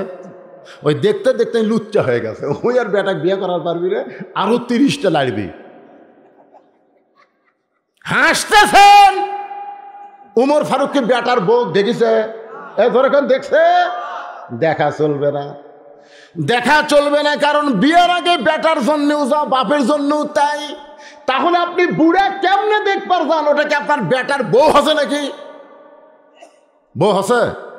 তো এই জন্য বিয়ার আগে বেটার জন্যেও যা, বাপের জন্যও তাই। ওমর ফারুক বললেন, বিবি গো, আমি শুনতে পাইলাম, আমি এমন একটা কথা শুনেছি, ওই মেয়েটার সঙ্গে যদি আমার আব্দুল্লাহর বিয়া হয়, তাহলে আব্দুল্লাহর বইয়ের পেট থেকে যে সন্তান হবে, ওই সন্তানটা আল্লাহর ওলি হবে। সুবহানাল্লাহ খান। ওই মেয়েটার সঙ্গে হযরত ওমরের ছেলে আব্দুল্লাহর বিয়া হলো। সেই মেয়ের পেট থেকে যে সন্তান হলো, সেই সন্তানটা হলো উমর ইবনে আব্দুল আজিজ। তার জীবনী পড়ে দেখবেন, সে এত সুন্দর মানুষ। আমার মায়েরা শোনেন, মা যদি ভালো হয়, পেটের বাচ্চা আল্লাহর ওলি হয়ে যায়। ওমর ফারুক সম্পর্কে এমন গল্প আপনি আমারে শোনাইছেন বাবা, আজকে সেই মহামানবটা আপনাকে জেলখানায় বন্দি করলো। আমার মনে হয় আপনি দোষ করেছেন। কিন্তু আগে কি করছে? খালি নাম কন, সাইজ কর্ম। এখন কি বলতেছে? না, ওই মহামানব যখন আপনাকে জেলখানায় বন্দি করছে, তাহলে আপনি নিশ্চয়ই দোষ করছেন। দোষ না করলে তো উমরের মতো মানুষ আপনাকে জেলখানায় বন্দি করবে না। এবার বাবা ছেলের দিকে তাকায় বলে, বেটা রে, উমর আমাকে জেলখানায় বন্দি করেছে। শুধু উমর একলা না, উমরের সামনে হাজার হাজার সাহাবী ছিল, তারা সহ কোলে মিলে আমাকে জেলখানায় বন্দি করেছে। ও বেটা, এই জেলখানা থেকে যদি আমাকে বের করতে চাস, তাহলে তোকে শিক্ষামন্ত্রী হযরত আলীর কাছে যেতে হবে। সুবহানাল্লাহ খান। কারণ আমি যেখানে 3টা ওয়াজ করছি, খুব মনোযোগ দিয়ে শোনেন, আমি যেখানে 3টা ওয়াজ করছি, ওই জায়গায় উমর ফারুক ছিল, ওসমান গনি ছিল, সমস্ত সাহাবী ছিল, কিন্তু শিক্ষামন্ত্রী হযরত আলী ছিল না। আলী যদি ওই অনুষ্ঠানে থাকতো, তাহলে আজকে আমাকে জেলখানায় বন্দি জীবন কাটাতে হইতো না, আমার গলায় ফুলের মালা পরাতো। সুবহানাল্লাহ কন না কেন? কারণ আমি যে 3টা ওয়াজ করছি, এই 3টা ওয়াজ আলী ছাড়া বোঝার ক্ষমতা কারো নেই। সুবহানাল্লাহ কন না কেন? যে ওয়াজের কারণে আজকে আমাকে জেলখানায় উমর ফারুক সহ সব সাহাবী মিলা বন্ধ করছে, যদি আলী ওখানে থাকতো, তাহলে আমাকে জেলখানায় বন্দি হওয়া লাগতো না, আমার গলায় মালা দিত, ফুলের মালা। ধরে কোন কিসের মালা? তো এখন ছেলে বলতেছে, আব্বা কি ওয়াজ করছেন? বলে, ওয়াজ তো শোনানোর দরকার নাই, তুই শিক্ষামন্ত্রীর কাছে যা, খালি যাই আমার কথা ক। খালি আমার বাবাকে উমর ফারুক জেলখানায় বন্দি করেছে, এই কথা বলে হযরত আলীকে আমার কাছে একটু নিয়ে আয়, তোকে একটু কষ্ট করে শিক্ষামন্ত্রী হযরত আলীর কাছে যাইতে হবে। আল্লাহর নবী যখন মদিনার প্রেসিডেন্ট ছিল, তখন ধর্মমন্ত্রী ছিল হযরত আবু বকর, আইনমন্ত্রী ছিল হযরত ওমর, অর্থমন্ত্রী ওসমান, শিক্ষামন্ত্রী হযরত আলী। আবু বকর যখন মদিনার খলিফা, ওই সময় শিক্ষামন্ত্রী হযরত আলী। ওসমান গনি যখন মদিনার খলিফা, ওমর ফারুক যখন মদিনার খলিফা, ওই সময় শিক্ষামন্ত্রী হযরত আলী। আবার ওসমান গনি যখন মদিনার খলিফা, ওই সময় শিক্ষামন্ত্রী হলেন হযরত আলী। ধরে কেন? সুবহানাল্লাহ। শিক্ষামন্ত্রী মানে বুঝতেছেন তো কোন শিক্ষা? আজকে আমাদের বাংলাদেশের শিক্ষামন্ত্রী আছে না নাই? 6ষ্ঠ শ্রেণীতে ডারউইনের বিবর্তন বা ঢুকে পারছিল, খালি আমাদের মতন আলেমেরা বাধা দেওয়ার কারণে ঢুকে পারল না, যে মানুষের পূর্বপুরুষ নাকি বান্দর। মানুষের পূর্বপুরুষ কি? আল্লাহ রাসূল বলেছেন, শোনেন কোন শিক্ষা শিক্ষামন্ত্রী শোনেন। রাসূল বলেছেন, খায়রুকুম মান তাআল্লামাল কুরআনা ওয়া আল্লামাহ। ওই ব্যক্তির চাইতে সম্মানী দামি কোনো ব্যক্তি নাই, যেই ব্যক্তি আল্লাহর রাস্তায় কোরআন পড়ে এবং কোরআনের শিক্ষা দেয়। ধরে কর সুবহানাল্লাহ। তাহলে আমাদের শিক্ষামন্ত্রী বর্তমান যেটা আছে, প্রাইমারির দাম দিছে, কিন্তু এই মাদ্রাসার কথা কয় না। কেন দেয়নি কন্ত? এই মাদ্রাসার মাহফিলের অতিথি কিন্তু এমপি হয়, চেয়ারম্যান হয়, কিন্তু এই মাদ্রাসায় কিন্তু এমপি চেয়ারম্যানের বেটারা পড়ে না। যাদের মাথার পাগড়ি দেওয়া হলো, 2টা তো অন্য থানার, একটা এই এলাকার।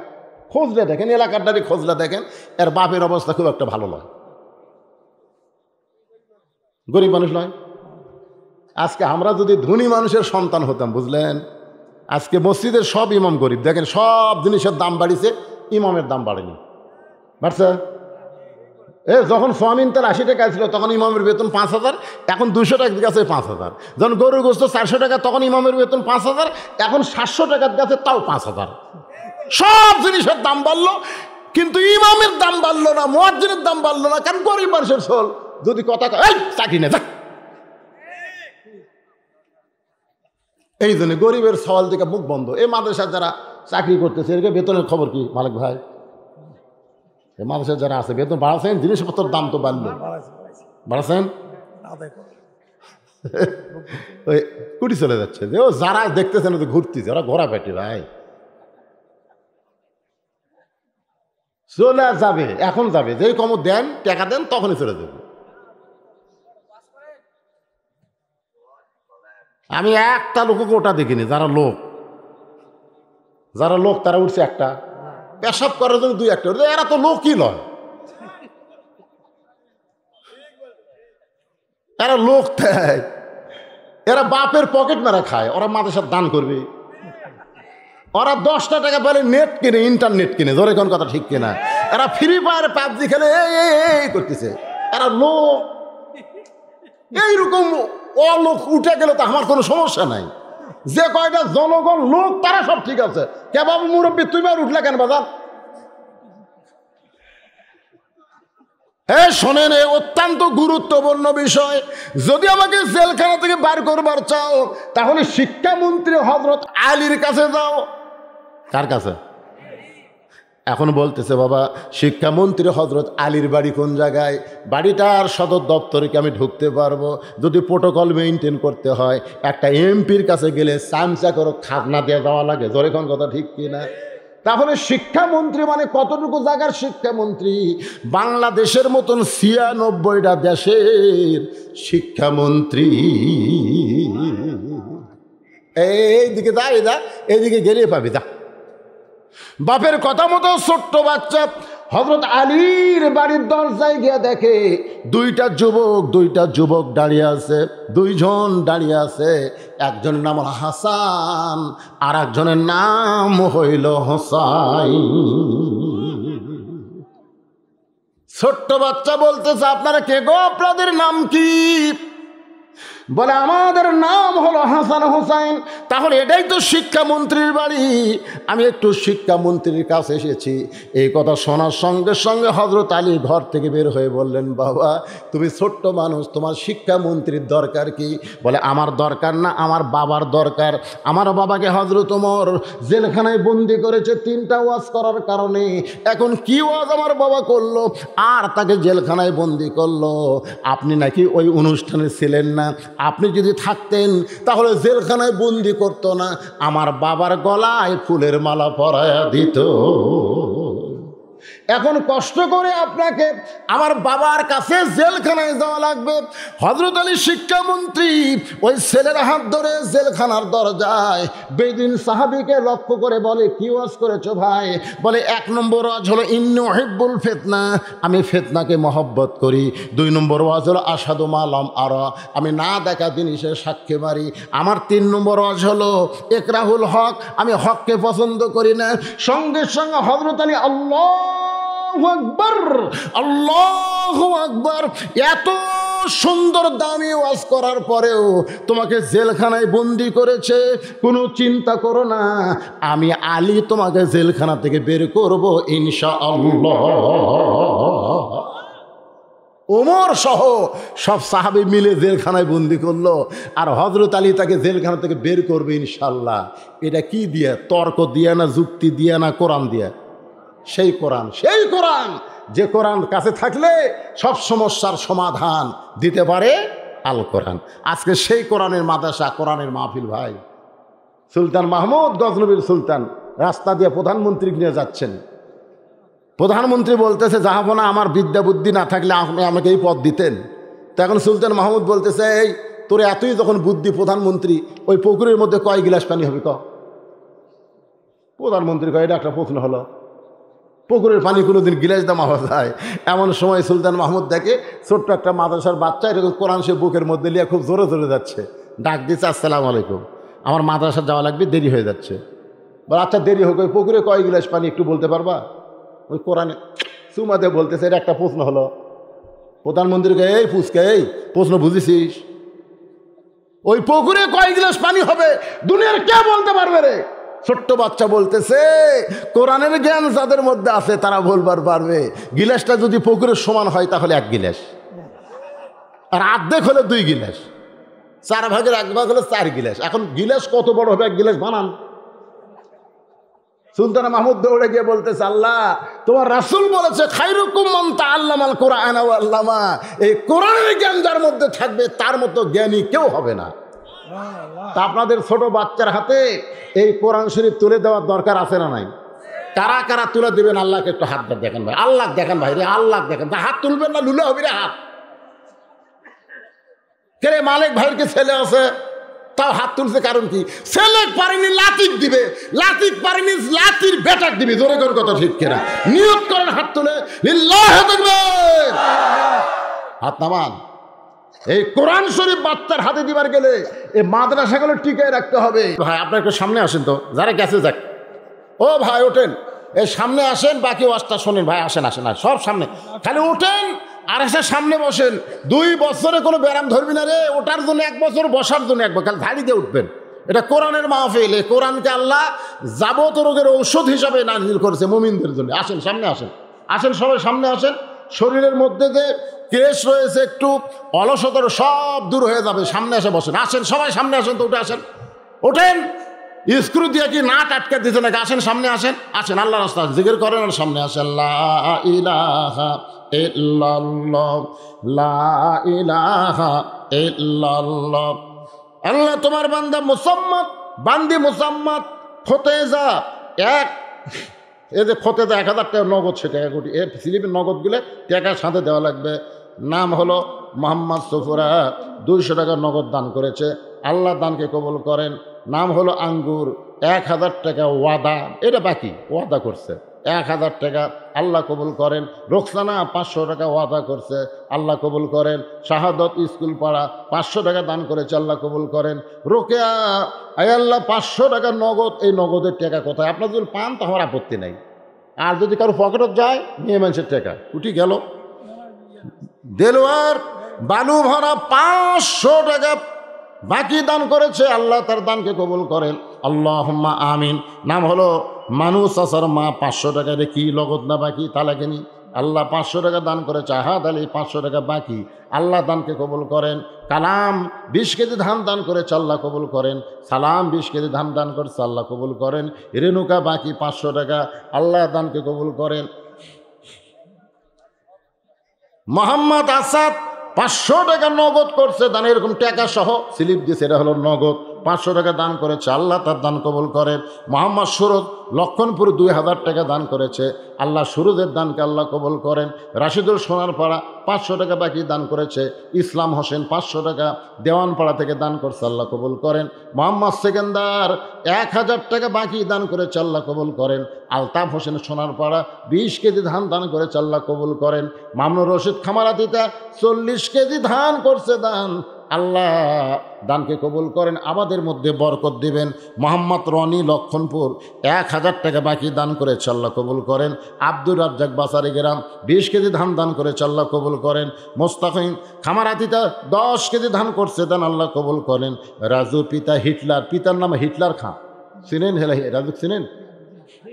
1 মণ ধান দান করছে, আল্লাহ দানকে কবুল করেন। আলতাফ 500 টাকা 20 কেজি ধান বাকি দান করেছে। মণ্ডলপাড়া রতনের বাবা আলতাফ 500 টাকা এবং 20 কেজি ধান দান করেছে, বাকি আল্লাহ কবুল করেন। নাম হলো হেলাল উদ্দিন 1000 টাকা দান করেছে, আল্লাহ কবুল করেন। মোতালেব লক্ষণপুর 1 মণ ধান দান করেছে, আল্লাহ কবুল করেন। নাম হলো বালু ভরা মোহাম্মদ মোসাম্মদ আনোয়ারা 500 টাকা ওয়াদা করছে, আল্লাহ দানকে কবুল করেন। রাহাত আলী দারাসপাড়া 500 টাকা ওয়াদা করেছে, আল্লাহ কবুল করেন। কামাল খামারাতিতা 20 কেজি ধান দান করছে। মা শহীদ 1000 টাকা বাকি দান করেছে, আল্লাহ শহীদানা শহীদ, আল্লাহ 1000 টাকা দান করেছে, আল্লাহ দানকে কবুল করেন। আল্লাহুম্মা আমিন। এই মাদ্রাসার সেক্রেটারি কে? আপনি তো সহসভাপতি করলো মাদ্রাসার সদস্য করা লাগবে ভাইজান। মাদ্রাসা চালাবার গেলে মাদ্রাসার দাতা সদস্য করা লাগবে। কমপক্ষে 313টা বদলি সাহাবীর সদস্য। এগুলো দাতার সদস্য, মাসে 100 বছর 1200 করে দিবি, মাদ্রাসা এমনি চলবি। হ্যাঁ, এরকম সদস্য করা লাগবে। মাঝে মাঝে সদস্য করে দাওয়াত দিয়ে একটু চা নাস্তা করার লাগবে। হ্যাঁ, মাদ্রাসার সদস্য নাই। এই মাদ্রাসা ইমামবাড়ি এলাকার লোকেরা মাদ্রাসার সদস্য, সেটারই তো আপনি। হ্যাঁ, কেশিয়ার কুটি, কেশিয়ার সবই এটা, সভাপতি ওইটা, সেক্রেটারি ওইটা, কেশিয়ার ওইটা। 3 জনক 3 পদ না দেয়, 1 জনক সব পদ দিয়েছে।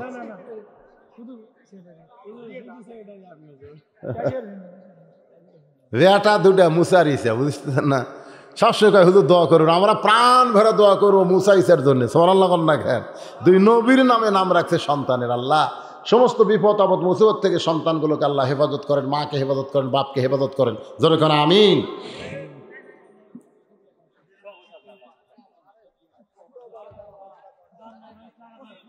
হ্যাঁ,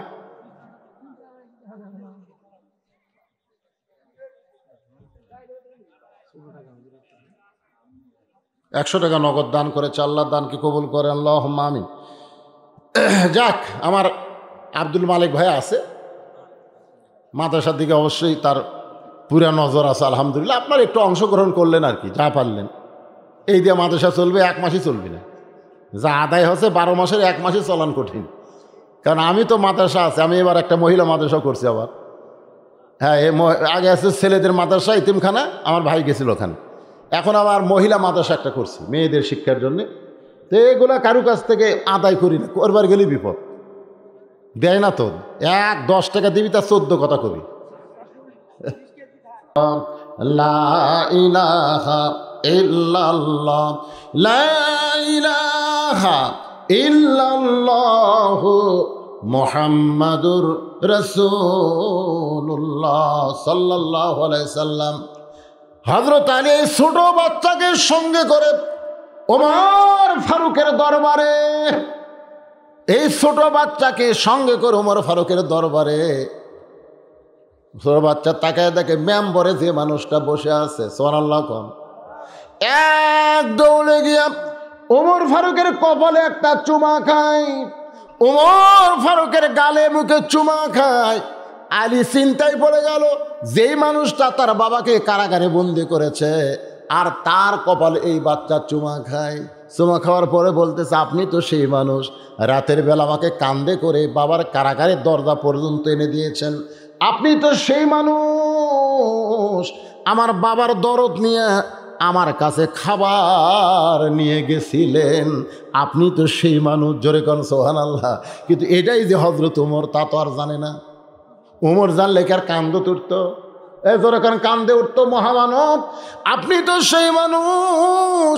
হযরত আলী বলতেছে, বাজান, যেই মানুষটার কপালে গালে তুমি চুমা খাও, এই মানুষটি হলেন হযরত ওমর। ওমর ফারুক বলতেছেন, আলী ভাই, এই ছোট বাচ্চাকে সঙ্গে করে আমার কাছে আসার কারণ কি? আপনি ডাকলেই তো আমি আপনার কাছে যাইতাম। কারণ আপনি হলেন শিক্ষামন্ত্রী। আল্লাহ নবীর পরে সমস্ত সাহাবী যাকে জ্ঞানী হিসাবে সম্মান করে, তিনি হলেন হযরত আলী। ধরে কারণ সুবহানাল্লাহ। আলী বলতেছেন যে এই বাচ্চার বাপকে আপনি কারাগার থেকে বের করে দেন, মুক্ত করে দেন। ওমর ফারুক বলতেছে, আলী ভাই, এমন 3টা খারাপ ওয়াজ করছে, আমরা তো খালি বন্দি করছে, আপনি তো শুনলে, আমি শুনছি তো, এর চাইতে ভালো ওয়াজ আর পৃথিবীতে নাই। ওমর ফারুক বলে, আলী, 1 নম্বর ওয়াজ হচ্ছে ইন্নী উহিব্বুল ফিতনা, আমি ফিতনাকে মহব্বত করি। যে ফিতনা সম্পর্কে রাসূল বলেছেন, আল ফিতনা তো আসাদ্দু মিনাল কতল, আল ফিতনা তো আসাদ্দু মিনাল জিনা, ফিতনা হলো কতল জিনার চাইতেও মারাত্মক গুনাহ। আর এই ছেলের বাবা ওয়াজ করেছে, আমি ফিতনাকে মহব্বত করি। মুসলমান কোনোদিন ফিতনাকে মহব্বত করতে পারে না। আলী বলতেছে, আপনি কি আল্লাহর কোরআন পড়েন নাই? কোরআনে আল্লাহ বলেছেন, ইন্নামা আমওয়ালুকুম ওয়া আওলাদুকুম ফিতনা, নিশ্চয় সম্পদ আর সন্তান তোমাদের ফিতনা, বিপদের কারণ। এরপরে দুনিয়ার সমস্ত মানুষ সম্পদ আর সন্তানকে মহব্বত করে। করে কি করে না? আপনাকে সকলের পকেটে টাকা আছে না নাই? যখন আছে না নাই? ব্যাগ যখন গেল তখন টাকার সম্পদের মহব্বতে আপনারা কিন্তু মাদ্রাসা জান্নাতের ব্যাংকে টাকা দেওয়া তা আপনারা দিলেন না। আপনি যে টাকাটা ব্যাগত দিলেন না, এই টাকা কিন্তু বাংলাদেশের কোনো ব্যাংকে জমা হচ্ছে না, এই টাকা জমা হচ্ছে আল্লাহর জান্নাতের ব্যাংকে আপনার নামে। ধরে কোন সুবহানাল্লাহ। অথচ টাকার মহব্বতে আমরা 10 টাকা বের করছি, সাইড করছি, 100 টাকা 500 টাকা সাইড করে থিয়ে 10 টাকা আমরা দিয়ে দিছি। কিসের মহব্বত? এই যে আল্লাহ বলতেছে ইন্নামা আমওয়ালুকুম, তোমাদের ধনসমূহ, ও আওলাদুকুম, তোমাদের সন্তানসমূহ, ফিতনা, বিপদ, তারপরেও তোমরা মহব্বত করবা।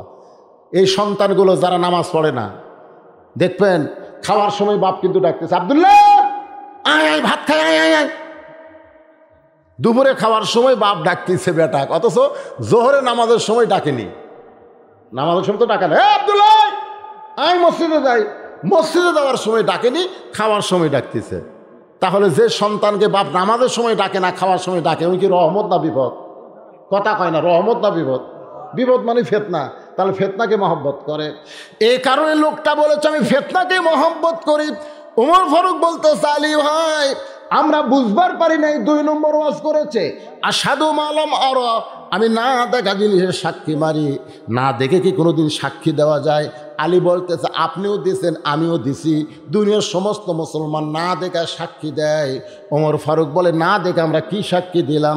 আলী বলতেছেন আশহাদু আল্লাহ ইলাহা ইল্লাল্লাহু ওয়াহদাহু লা শারীকা লা, আমরা যে আল্লাহকে কোনোদিন দেখি নাই, সে আল্লাহ একক, তার কোনো শরীক নাই, তার কোনো অংশীদার নাই।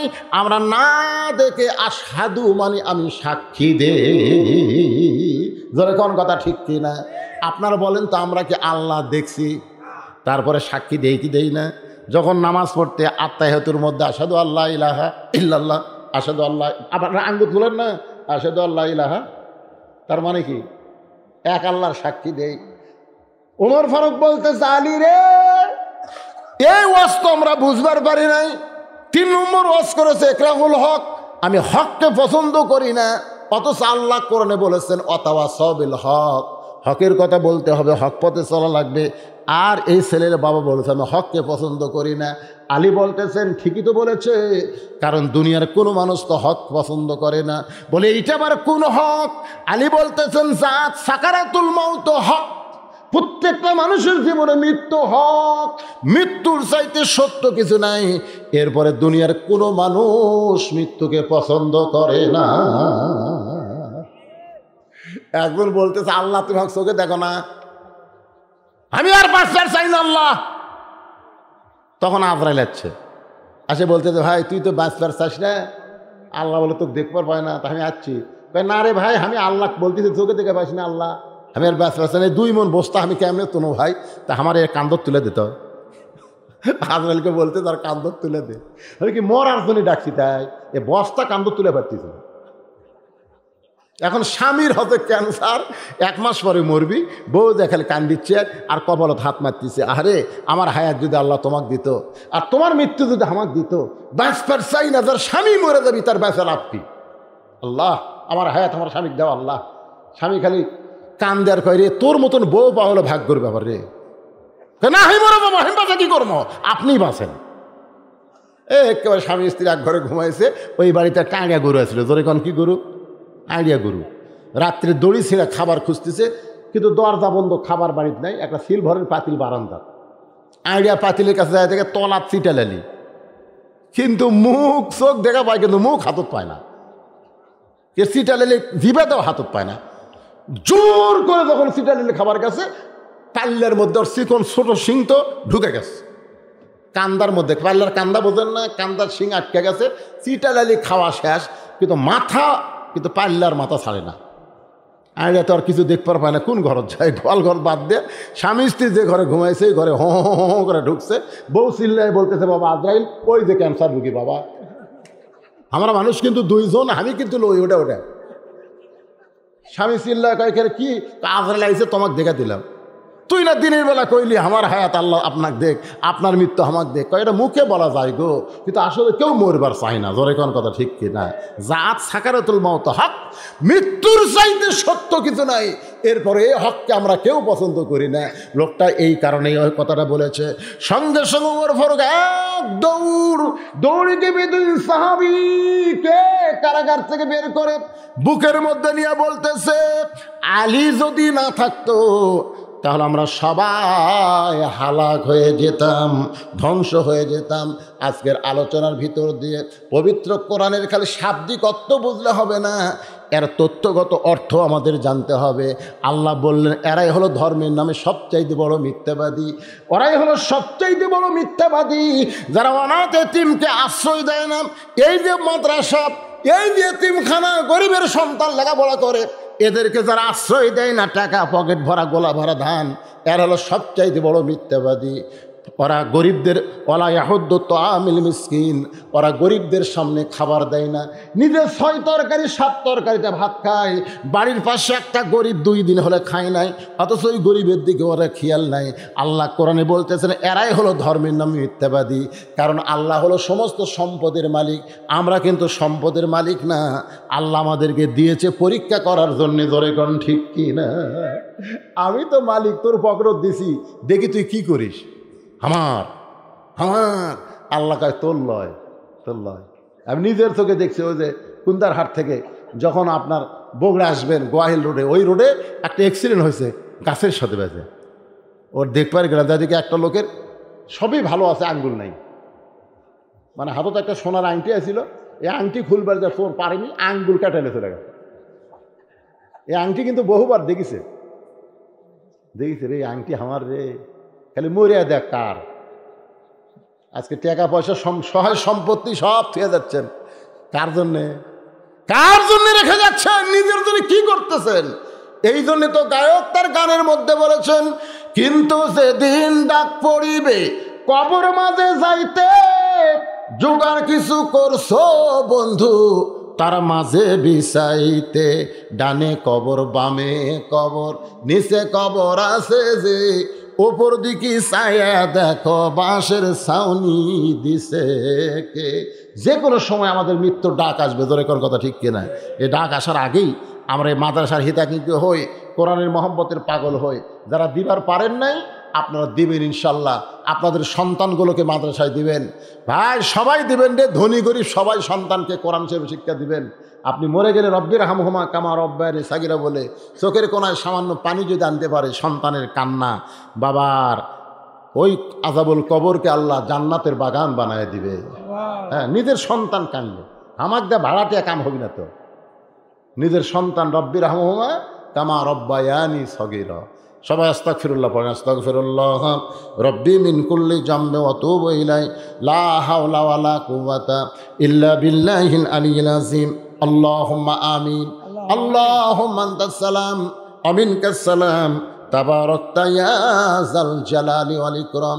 আয় আল্লাহ তাআলা দীর্ঘ সময় ইমামবাড়ি আল্লাহ ইতিমখানা মাদ্রাসা কমিটি কর্তৃক আয়োজিত আজকের এই তাফসীরুল কোরআন মাহফিল জান্নাতের বাগানে তোমার হাজার হাজার বান্দা বান্দীদের সঙ্গে করে আখিরে মোনাজাতে 2খানা হাত তুলেছি। আল্লাহ মেহেরবানি করে আজকের মাহফিল আমাদের সকলের হিদায়াতের জন্যে, নাজাতের জন্যে, জান্নাতের জন্যে কবুল করে নাও।